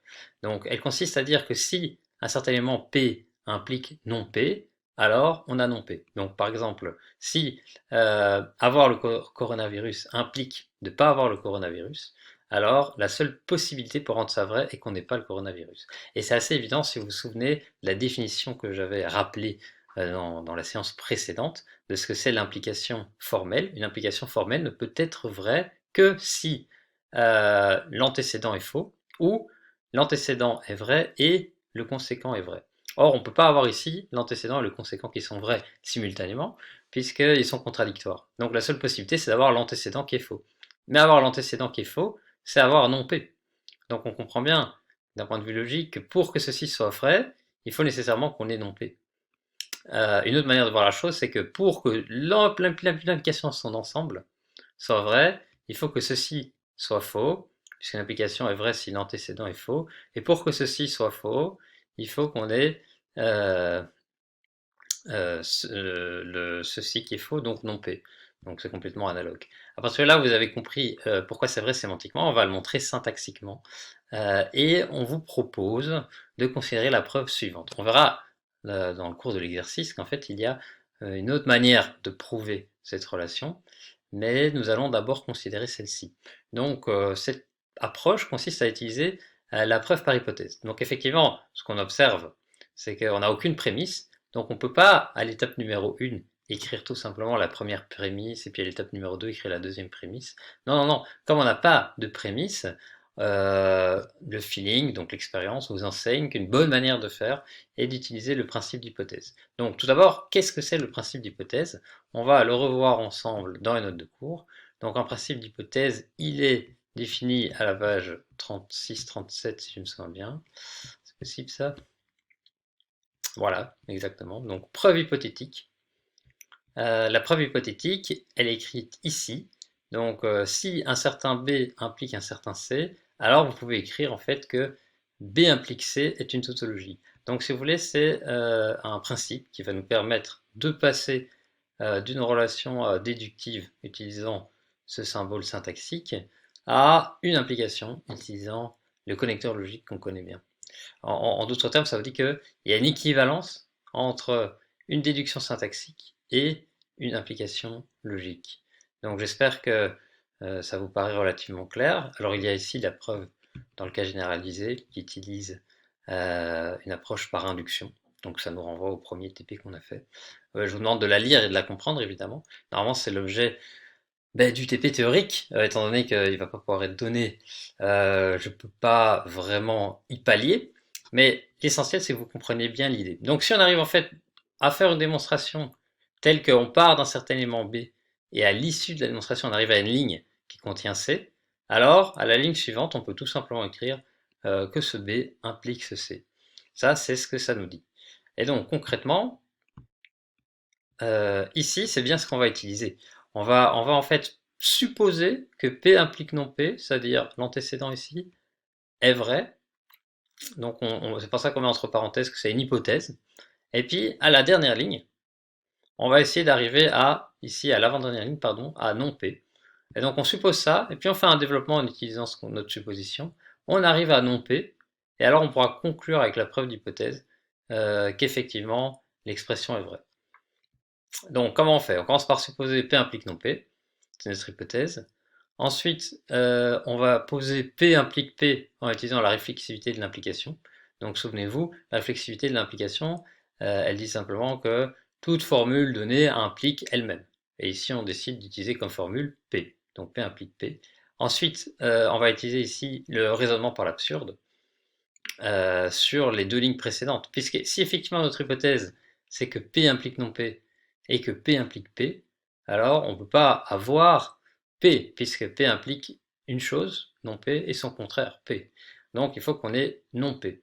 Ça, c'est l'application directe du raisonnement par l'absurde sur les lignes 1 et 2, comme on l'a indiqué ici entre parenthèses. Alors on écrit aussi toujours plus hypothèse 1, parce que pour rappeler que les lignes ici qui suivent, la 2 et la 3, se font sous l'hypothèse qu'on a posée à la première ligne, même si on n'invoque pas directement l'hypothèse en tant que telle dans la ligne 2, on l'écrit plus hypothèse 1 pour se souvenir qu'on est dans le cadre de ce raisonnement hypothétique. Et alors ensuite, comme on a non P ici et qu'on avait P implique non P comme hypothèse, eh bien on va utiliser la preuve d'hypothèse pour dire P implique non P implique non P. Et on a donc une preuve de l'élément qui était écrit ici. Voilà, ça c'est l'énoncé. On l'a compris ensemble. Maintenant, on va pouvoir passer à l'exercice proprement dit. Et comme vous voyez, c'est un exercice avec pas mal d'étapes. Donc je vous ai un petit peu découpé l'approche de manière à ce que vous compreniez comment ça ramenait à une preuve axiomatique pure.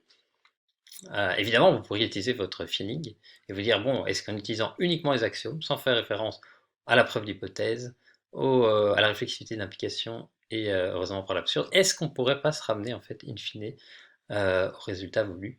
Mais ici, je vous donne une approche systématique, qui n'est pas toujours la plus rapide, mais qui permet de s'en sortir dans tous les cas. Donc, on arrive à le premier point, ça va être tout simplement d'exprimer la réduction par l'absurde sous une preuve axiomatique. Puisque si on veut réduire tout ça sous forme d'une preuve axiomatique, il va falloir que chacune des étapes, c'est-à-dire la preuve hypothétique, la réflexion de l'application et le raisonnement par l'absurde, il faut que ces trois-là, on puisse déjà les exprimer sous forme axiomatique. Comme ça, il suffira simplement de réécrire ça sous forme axiomatique, ça sous forme axiomatique, plus ça sous forme axiomatique, et on espère ainsi arriver à la conclusion. Donc c'est pour ça que le premier exercice, c'est refaire la preuve axiomatique de la réduction par l'absurde, comme vous l'aviez déjà fait dans le TP4. Et donc on va revoir cette preuve ensemble. Donc cette preuve, hop, elle est écrite ici. Donc on veut prouver ça. Ici on est en présence de P, donc je vais remplacer les A par des P, mais c'est exactement pareil. Donc on a P implique P, et P implique non P, on veut en déduire non P. Ça c'est le raisonnement par l'absurde. Donc, si vous vous souvenez bien, c'était basé sur l'axiome 14.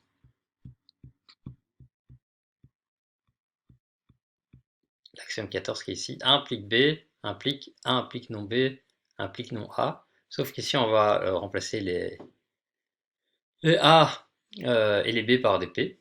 On va avoir tout simplement la même expression mais avec des P. Oula, non, là je me perds. Donc ici, on est dans le solutionnaire. Voilà. Donc, première prémisse, elle est écrite ici, c'est P implique P. Deuxième prémisse, elle est écrite ici, c'est P implique non P. Et on utilise l'axiome 14, que je viens de vous lire, mais en mettant des P au lieu d'avoir des A et des B. Donc A, vous l'écrivez comme étant P, et B, vous l'écrivez comme étant P aussi. Et du coup, l'axiome 14 vous donne directement cette ligne-ci. Enfin, on va utiliser modus ponens sur la ligne 1 et 3, puisque comme on a P implique P et qu'ici on a une ligne avec le premier antécédent qui est P implique P, modus ponens nous permet d'éliminer ce P implique P, et donc on arrive seulement aux conséquences, c'est-à-dire P implique non P implique non P. Et maintenant on réutilise modus ponens, cette fois avec le P implique non P, ici, donc on peut le supprimer, et on arrive finalement à non P. Et donc ça c'est la preuve axiomatique du principe de réduction par l'absurde qui nous intéressait. Donc ça constitue une réponse à la première partie de l'énoncé. Donc maintenant on va revenir sur l'énoncé proprement dit. Voilà. Point B. Cette fois on vous demande de donner la preuve axiomatique de la preuve conditionnelle. La preuve conditionnelle, c'est une preuve qu'on va pouvoir utiliser à un moment donné pour supprimer toute référence à la preuve d'hypothèse. Et donc il est dans vos notes de cours. Il consiste en fait intuitivement à prouver une forme de transitivité. C'est-à-dire si A implique B implique C, et qu'on a déjà A implique B, alors on a A implique C. Donc par exemple, si le fait d'être malade implique de rester chez soi, et si le fait de rester chez soi implique de ne pas pouvoir donner cours, ça c'est une conséquence qu'on pourrait interpréter ici, eh bien le fait, eh bien si on a déjà être malade implique de rester chez soi, eh bien on sait que être malade implique de ne pas pouvoir donner cours. Donc en quelque sorte on va sauter le terme du milieu. Ça c'est ce que nous dit la preuve conditionnelle. Donc alors il manque un petit R là, j'aurais voulu le corriger, mais le problème c'est que c'est un fichier latex, et le problème des fichiers latex c'est que ils nous sortent des PDF, mais j'ai plus accès au code source, parce qu'il est dans mon bureau et que le bureau est inaccessible. Et il est sur mon ordinateur de bureau. Du coup, je ne peux pas du tout corriger les PDF. Donc il va falloir faire abstraction des quelques erreurs que je vous citerai oralement tout au long de l'exercice. Donc voilà, maintenant on va essayer de prouver ça de façon axiomatique.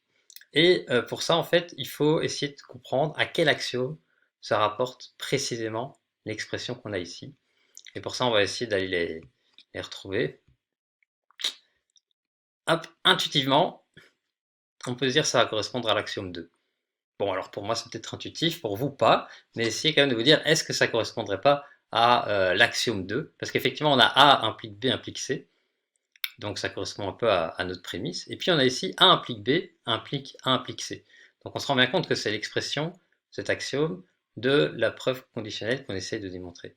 Et alors c'est ainsi qu'on arrivera à la preuve suivante. Donc ici je rappelle la preuve conditionnelle. A implique B implique C comme première prémisse, on l'écrit à la première ligne. A implique B comme deuxième prémisse, on l'écrit à la deuxième ligne. Et ensuite on écrit l'axiome 2 que je viens de vous lire. A implique B implique C implique A implique B implique A implique C. Et alors à ce moment-là, comme d'hab, modus ponens, comme à la première ligne on a A implique B implique C, on va pouvoir supprimer l'antécédent dans la ligne 3 et garder uniquement le conséquent. Donc c'est ainsi qu'à la ligne 4, on a A implique B implique A implique C. Et ensuite, pour passer à la cinquième ligne, on réutilise le modus ponens. Et donc cette fois avec la ligne 2, puisque la ligne 2 est équivalente à l'antécédent de la ligne 4, donc on peut le supprimer, et on se retrouve avec le conséquent de la ligne 4, donc A implique C, qui était exactement l'objet de notre démonstration. Donc à ce stade-là, la preuve est achevée. On est donc parvenu à donner une démonstration axiomatique pure du principe du raisonnement par l'absurde et du principe de la preuve conditionnelle. Maintenant, on va reprendre l'énoncé et faire le point C. Nous sommes maintenant en mesure de nous attaquer au point C de l'exercice.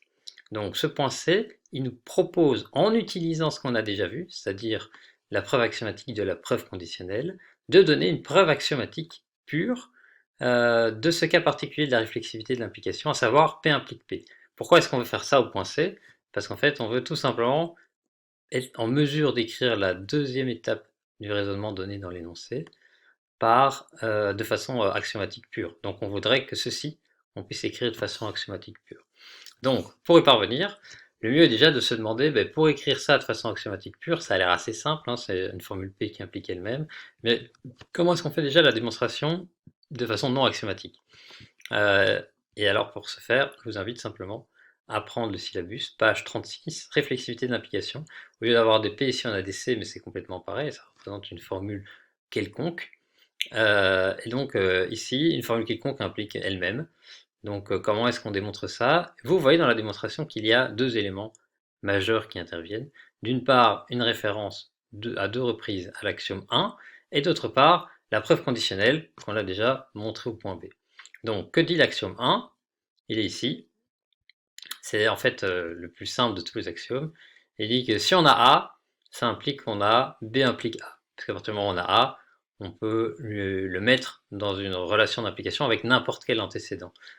Car si l'antécédent sera vrai, on aura du vrai implique du vrai, et si l'antécédent est faux, eh bien, ce sera toujours vrai, parce que quand l'antécédent est faux, l'implication est toujours vraie. Ça, c'est ce que dit l'axiome 1, et on va l'utiliser en substituant A et c'est B, le C qui nous intéresse. Donc A, c'est une formule quelconque, B, ça représente aussi une formule quelconque, donc on peut considérer le cas particulier où A et c'est B sont en fait égaux à C. Et donc dans ce cas-là, on arrive effectivement à la première ligne du raisonnement. C implique C. Et là, c'est bien. Ensuite, pour la deuxième ligne, c'est légèrement plus subtil.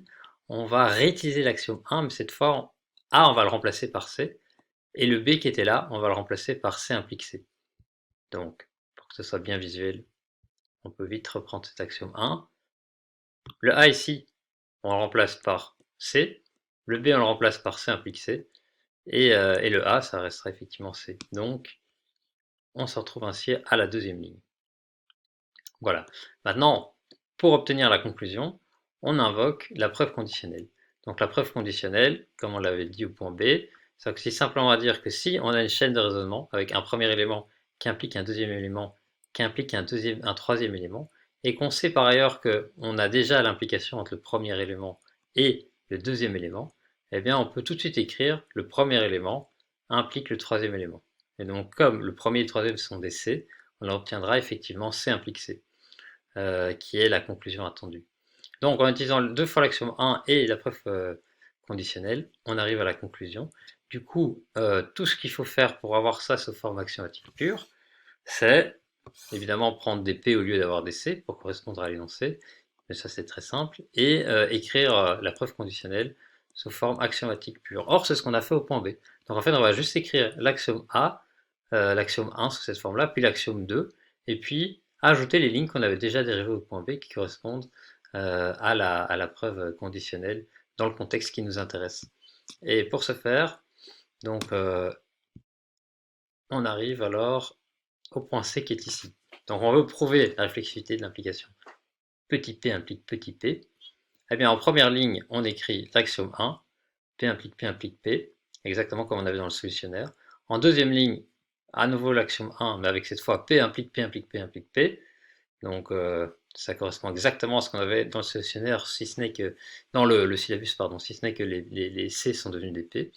Et alors ensuite, eh bien, on va reprendre la preuve de la axiomatique pure de la preuve conditionnelle qui était ici et qui consistait, après avoir écrit les prémices, à simplement invoquer l'axiome 2 et puis deux fois le modus ponens. Et c'est comme ça qu'on va maintenant invoquer l'axiome 2 et le modus ponens. Les prémices, elles coïncident avec ce qu'on a déjà écrit ici dans les deux premières lignes. Donc on va simplement, comme on avait fait ici, on va, à la troisième étape de notre raisonnement, invoquer l'axiome 2. Donc l'axiome 2 ici, il était évidemment écrit dans le cas général avec des A, des B et des C, mais nous on va l'écrire avec des P. Et donc évidemment, je vous ai dit qu'on avait utilisé la preuve conditionnelle en remplaçant le A par P, le C par P aussi, et le B c'était P implique P. Donc il suffit de reprendre cette ligne, qui correspond à l'instruction de l'axiome 2, en adoptant cette convention-là. Donc on se retrouve avec le A ici qui devient P, le B qui devient un P implique P, le C qui devient un P, et puis rebelote ici le A qui devient un P, le B qui devient un P implique P, le A qui devient un P, et le C qui devient un P. Donc c'est tout dit le même. Et à partir de là, on utilise deux fois le modus ponens.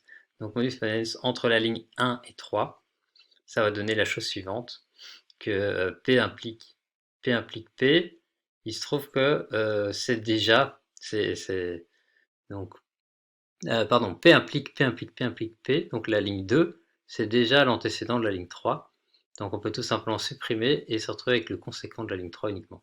Donc ici en fait vous utilisez la ligne 2 et la ligne 3, il y a une légère erreur, ici ça doit bien être un 2 et non pas un 3. Et ensuite après vous faites pareil, vous avez cette expression-là, et vous remarquez que l'antécédent correspond ici à la ligne 1, donc vous pouvez supprimer l'antécédent et vous gardez seulement le conséquent, donc P implique P. Et donc ici, vous utilisez bien la ligne 1 et la ligne 4 et pas la ligne 2. Donc ça fait partie de ces petites erreurs dont il faut tenir compte et que j'ai pas pu corriger dans le document PDF en tant que tel. Voilà, donc ça conclut le point C. Alors, nous arrivons donc assez logiquement au point D, qui consiste en fait à réutiliser ce qu'on a développé précédemment pour pouvoir écrire les étapes figurant dans l'énoncé sous forme axiomatique pure, à l'exception du principe d'hypothèse, qui est un peu plus compliqué et qui va consister la suite de l'exercice. Donc à ce stade, tout ce qu'on veut, c'est se dire, bien, on est parvenu à écrire l'implication de la réflexivité de l'implication sous forme axiomatique, le P ici implique P. On est aussi parvenu à écrire en fait le raisonnement par l'absurde sous forme axiomatique, qui nous permet de déduire le non P. Donc est-ce que finalement cette étape 2 et cette étape 3, eh bien, il ne serait pas possible de les réécrire de façon déjà purement axiomatique? C'est ça qu'on vous demande de faire au D. Donc ce qui nous approche quand même pas mal du résultat définitif, hein, puisque in fine, il ne restera que la preuve d'hypothèse alors à réécrire sous forme axiomatique. Donc c'est ce qu'on fait au point D, et ça consiste simplement à mettre ensemble tout ce qu'on a vu. Donc concrètement, si je vous présente le solutionnaire, vous allez vous retrouver à ceci. Donc vous voulez prouver ça, la première étape reste inchangée, vous posez votre hypothèse, P implique non P, et ensuite dans les étapes qui suivent, eh bien on va utiliser ce qu'on a vu concernant l'implication de la réflexivité de l'implication. Donc tout ça, c'est la réflexivité de l'implication que vous avez là, 2 fois l'axiome 1, l'axiome 2, 2 fois modus ponens. Donc 2 fois l'axiome 1, axiome 2, 2 fois modus ponens. Et ensuite, l'axiome 14 et le modus ponens 2 fois, ça correspond simplement à ce qu'on a fait au point A, ici, axiome 14 et 2 fois le modus ponens. C'est la réduction par l'absurde. Donc ce point est en fait assez immédiat. Vous voyez bien que donc petit détail, dans la réduction par l'absurde, on a deux prémisses. Évidemment, ces prémisses, on n'a plus les réécrire de notre raisonnement, elles correspondent simplement aux lignes qui sont déjà au-dessus. Donc vous voyez bien que nos deux prémisses c'était P implique P et P implique non P. Eh bien il se trouve que P implique non P, c'est la ligne 1, c'est l'hypothèse en tant que telle, tandis que P implique P, c'est ce qu'on obtient comme résultat des lignes ici précédemment écrites, donc c'est-à-dire la preuve axiomatique de la réflexivité de l'implication. Et donc à partir de là, on continue simplement avec les trois étapes restantes dans notre raisonnement par l'absurde, S14 et 2 fois le modus ponens. Donc voilà, donc c'est simplement une réécriture dans le contexte qui nous intéresse de ce qu'on a vu dans les points précédents. Et à partir de là, on va pouvoir donc attaquer l'exercice E, qui lui est légèrement plus intéressant, et c'est un petit peu le nœud gordien de l'ensemble de la démarche, ou le point d'orgue, hein, selon que vous soyez plutôt optimiste ou pessimiste par rapport à ça, et qui va consister à supprimer la preuve d'hypothèse. Donc en fait, on va vouloir réécrire tout ça sans écrire cette première ligne hypothèse et cette dernière ligne qui fait intervenir la preuve d'hypothèse, mais en disant uniquement les axiomes. Et alors, c'est à ce stade-ci que vous avez deux possibilités. Et là, il faudrait que vous écoutiez attentivement parce que c'est assez important. On a une première approche qui est l'approche systématique, qui va fonctionner dans tous les cas, mais qui peut être pénible en termes de développement. Et on a enfin une autre approche, qui est l'approche intuitive, qui consiste en fait à se demander si on ne peut pas avoir une bonne idée permettant de court-circuiter la preuve d'hypothèse. Donc, je vais vous présenter les deux possibilités, mais pas avec le même niveau de détail. Donc, je vais d'abord brièvement vous expliquer la première possibilité, je vous renverrai au syllabus pour davantage d'informations, et ensuite on va faire la deuxième solution, qui dans le contexte a l'avantage d'être beaucoup plus courte et beaucoup plus élégante.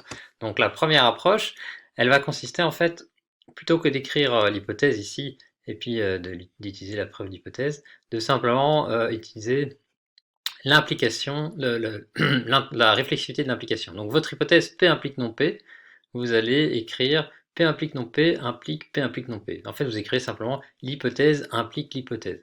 Ça, c'est toujours vrai. C'est le principe de réflexivité de l'implication qu'on a vu ici au point C. P implique P. Simplement, ici, vous avez votre hypothèse, et là, vous avez aussi votre hypothèse. Donc ça, c'est ce qu'on va faire. Et ensuite, toutes les lignes du raisonnement qu'on a jusqu'à présent, on va les réécrire en mettant l'hypothèse devant. Donc par exemple, la ligne P implique P, on va avoir l'hypothèse implique P implique P. Et comme l'hypothèse c'est P implique non P, on va avoir P implique non P implique P implique P. Donc vous allez vraiment mettre l'hypothèse devant chacune des lignes, implique la ligne en question. Évidemment, pour rajouter l'hypothèse devant chacune des lignes, vous allez utiliser l'introduction de l'implication, qui est un principe qu'on a vu, et qui consiste qu'on peut, quand on a quelque chose de vrai, le mettre dans une implication dont l'antécédent est absolument tout ce qu'on veut. Donc, introduction de l'implication, petit rappel rapide, elle est ici, hein, c'est vraiment la première règle qu'on a vue. Donc quand vous avez A, vous pouvez mettre n'importe quoi devant qui implique A. Donc pour chacune de vos lignes, vous allez mettre le n'importe quoi devant qui est précisément de votre hypothèse. Donc en fait, vous allez réécrire l'ensemble de votre preuve en mettant pour chaque ligne, l'hypothèse implique la ligne en question. Pourquoi est-ce qu'on fait ça? Eh bien, je vais en venir tout de suite. Donc ici, par exemple, vous avez votre hypothèse, P implique non P. Au lieu de le poser comme une hypothèse, vous mettez P implique non P implique P implique non P. Et puis ici, vous allez faire introduction de l'implication, l'hypothèse implique la ligne 2. Puis ici, à nouveau, introduction de l'implication, l'hypothèse implique la ligne 3.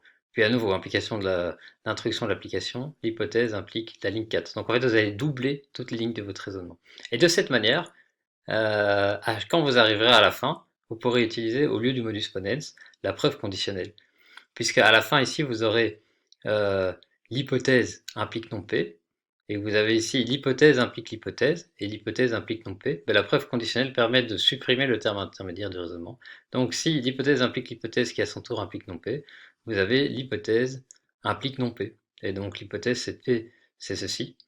Donc vous avez ceci qui implique non P, et vous avez démontré ce que vous vouliez démontrer dans votre raisonnement. Donc ça permet d'arriver en fait à l'étape ultime sans devoir faire recours à aucun moment à la preuve d'hypothèse. Vous avez substitué la preuve d'hypothèse à l'introduction de l'implication, la réflexivité de l'implication et la preuve conditionnelle.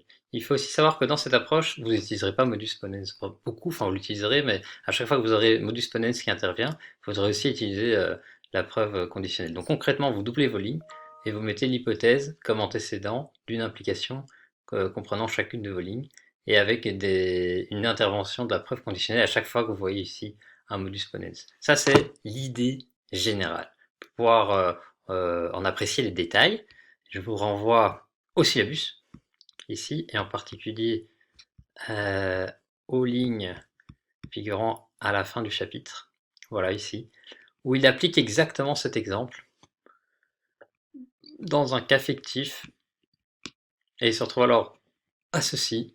Comme vous voyez, il a introduction de l'implication, preuve conditionnelle, il n'y a plus de modus ponens puisque ça utilise la preuve conditionnelle. Et voilà. Et donc évidemment, c'est pas encore une preuve axiomatique. C'est une preuve qui ne fait plus intervenir la preuve d'hypothèse. Mais après, toutes ces implications, il va falloir à leur tour les réécrire sous forme axiomatique. Donc l'introduction de l'implication, on va l'écrire sous forme axiomatique, mais ça on l'a déjà fait. Ensuite, pareil avec la réflexivité de l'implication, et ça consistait le point B et C de l'exercice qu'on vient de voir. Et donc la preuve conditionnelle, pareil, c'était le point B. Donc tout ça, on va pouvoir les réécrire sous forme axiomatique, et on se retrouve avec une expression qui est particulièrement longue. Donc, si ce point n'est pas clair, ce que je pourrais comprendre, dites-le moi, et j'essaierai de réécrire chacune des étapes dans un document PDF de manière à ce que vous les ayez bien visuellement en tête. Ce qui m'intéresse simplement, c'est que vous voyez à ce stade qu'il y a une méthode systématique pour pouvoir arriver au résultat voulu et qu'elle est particulièrement pénible. Et dès lors, ça va justifier l'usage de l'intuition, parce que heureusement, dans l'exercice qui est le nôtre, il se trouve qu'on peut faire un raisonnement beaucoup plus simple qui permet de se dispenser de la preuve d'hypothèse, et c'est celui que je vais vous présenter maintenant. Ce raisonnement, il est là. Donc, au lieu d'utiliser la preuve d'hypothèse, donc ceci, c'est une erreur, on va le barrer, on va utiliser la réflexivité de l'implication. Donc comme je le disais, une chose, votre hypothèse implique l'hypothèse elle-même, ce qui est toujours vrai. Donc ça va être la première ligne. Ensuite, en deuxième ligne, on va utiliser l'axiome 1. L'axiome 1, c'est... Ah non, pardon, on va à nouveau utiliser la réflexivité de l'implication. Donc on l'utilise deux fois, ça c'est une erreur dans l'exercice. Il faut bien lire réflexivité de l'implication qu'on utilise à 2 reprises. Et donc, une première fois pour l'hypothèse implique elle-même, et une deuxième fois pour P implique P. D'où vient exactement ce P implique P? Ben, c'était simplement la ligne 2 qu'on avait. Donc en fait, ces lignes 2 restent inchangées, on garde notre P implique P. C'est simplement que pour la ligne 1, on a mis l'hypothèse implique elle-même. Et donc à partir de là, on utilise l'axiome 14, c'est-à-dire en fait l'axiome 14 c'est le raisonnement par l'absurde. Et là en faisant une petite étape, dans le contexte qui nous intéresse, bon j'ai inventé l'exercice précisément pour ça, eh bien on arrive déjà directement au résultat. Puisque comme vous avez l'hypothèse implique elle-même et P implique P, et que dans l'axiome 14 vous avez P implique tout ça, eh bien modus ponens avec la ligne 2, ici la ligne 2 est équivalente à l'antécédent de la ligne 3, donc vous supprimez l'antécédent, et vous arrivez directement à ça, qui est en fait le résultat qu'on voulait obtenir. Donc c'est immédiat. Vous voyez bien que l'idée de la démarche est similaire. On a commencé par poser l'hypothèse impliquée elle-même, de manière à ne pas devoir utiliser la preuve d'hypothèse, et à la place la réflexivité d'implication. Mais après, il se trouve que tout se simplifie, et qu'au lieu de devoir faire le long développement très complexe, vous arrivez tout à coup au résultat voulu, et ça vous prend 4 lignes. Donc en fait, c'est très intéressant parce que c'est une simplification de l'énoncé initial. Vous n'avez plus la preuve d'hypothèse qui intervient, vous n'avez que la réflexivité de l'implication. Et donc, ceci étant dit, on est maintenant capable de réécrire la démonstration initiale sous forme de preuve axiomatique pure assez aisément, puisqu'il suffira simplement, donc c'est la question F, de substituer les règles restantes, donc la réflexivité d'implication, sous leur forme axiomatique. Donc effectivement, au point F, on va reprendre cette preuve qui ne fait pas intervenir la preuve d'hypothèse, mais qui a 2 fois la réflexivité de l'implication. Souvenez-vous qu'ici il y a une erreur, donc c'est réflexivité de l'implication. Et la réflexivité de l'implication, eh bien on l'avait démontré ici, elle fonctionne en utilisant 2 fois l'axiome 1 et puis l'axiome 2, et puis 2 fois le modus ponens. Et c'est pour ça que dans la solution finale, vous voyez 2 fois intervenir cette démarche. Donc une première fois, vous avez ici 2 fois l'axiome 1, l'axiome 2, 2 fois modus ponens. Puis une deuxième fois ici, 2 fois l'axiome 1, l'axiome 2, 2 fois modus ponens, qui correspondent en fait respectivement à la réécriture sous forme axiomatique de la ligne 1 et la réécriture sous forme axiomatique de la ligne 2. Et puis après, la ligne 3 et la ligne 4 sont inchangées. Ce qui était ici la ligne 3, ça devient la ligne 11. Et ce qui était ici la ligne 4, ça devient la ligne 12. Et donc votre raisonnement est terminé. Donc pour être bien clair, ici par exemple, prenons les premières lignes. Les premières lignes, c'est que, utiliser ce qu'on a vu là, mais au lieu d'avoir P implique P, vous avez P implique non P, implique P implique non P. Donc, vous reprenez le raisonnement petit c, et qu'on a vu au petit point c, et tous les P, vous les remplacez par P implique P implique non P. Donc, vous les remplacez par P implique non P, pardon, ici. Tous les P, vous les remplacez par P implique non P. Donc ici, vous avez P implique non P, implique, ouvrez la parenthèse, P implique non P, implique P implique non P, et ça correspond effectivement à la ligne là, P implique non P, implique, ouvrez la parenthèse, P implique non P, implique P implique non P. Donc en fait, vous réécrivez tout ça en changeant les petits P par des P implique non P. C'est comme ça qu'à la dernière ligne, votre P implique P, qui correspond ici à la 5e ligne ici, vous avez P implique non P, implique P implique non P. Voilà, et donc vous avez appliqué en fait la preuve axiomatique qu'on a découverte pour la réflexivité de l'implication au cas qui nous intéresse, qui est P implique non P, implique P implique non P. Donc ensuite vous faites pareil dans la ligne 6 jusqu'à la ligne 10, mais cette fois pour P implique P. Donc cette fois c'est vraiment une transposition immédiate de ce qui est écrit ici. La ligne 1 à la ligne 5 ici, c'est exactement la même chose que la ligne 6 à la ligne 10 ici. Et puis après, 11 et 12, comme j'ai dit, vous gardez ce qui était dans votre raisonnement initial. Donc ça ne change pas. Voilà qui clôture le TP5. Je vous remercie pour votre écoute et j'espère que ça a compensé dans une certaine mesure le cours magistral que vous avez manqué. Alors avant de terminer, je vais encore ajouter un tout petit point. C'est concernant le nom qu'on a donné, la logique des prédicats. Il faut savoir qu'on peut aussi l'appeler dans certains contextes la logique du premier ordre. Alors pourquoi du premier ordre et non pas du second? En fait la raison est toute simple, c'est que comme vous le savez, on vient de le voir dans la logique du premier ordre, on peut quantifier les variables. Ça veut dire qu'on peut écrire des symboles du type pour tout x ou il existe un y, etc., etc. Mais on ne peut pas quantifier les fonctions. On ne peut pas dire pour toute fonction f telle que ceci ou cela. Et c'est là que intervient la logique deuxième ordre qui permet de faire ces opérations de degré supérieur. Mais donc voilà, ça donne l'origine du nom. Maintenant, si vous êtes intéressé par l'histoire de la logique, je vous invite à, si vous ne l'avez pas déjà fait, vous référer à la partie du syllabus la concernant, et également à la petite BD Logicomix. Vous trouverez également sur Internet beaucoup de tutos extrêmement bien développés, dont je vous donne quelques recommandations ci-dessous. N'hésitez pas à aller voir, et on se revoit la semaine prochaine. Et il y a en fait deux réponses qu'on peut apporter. Une qui sera... Pardon.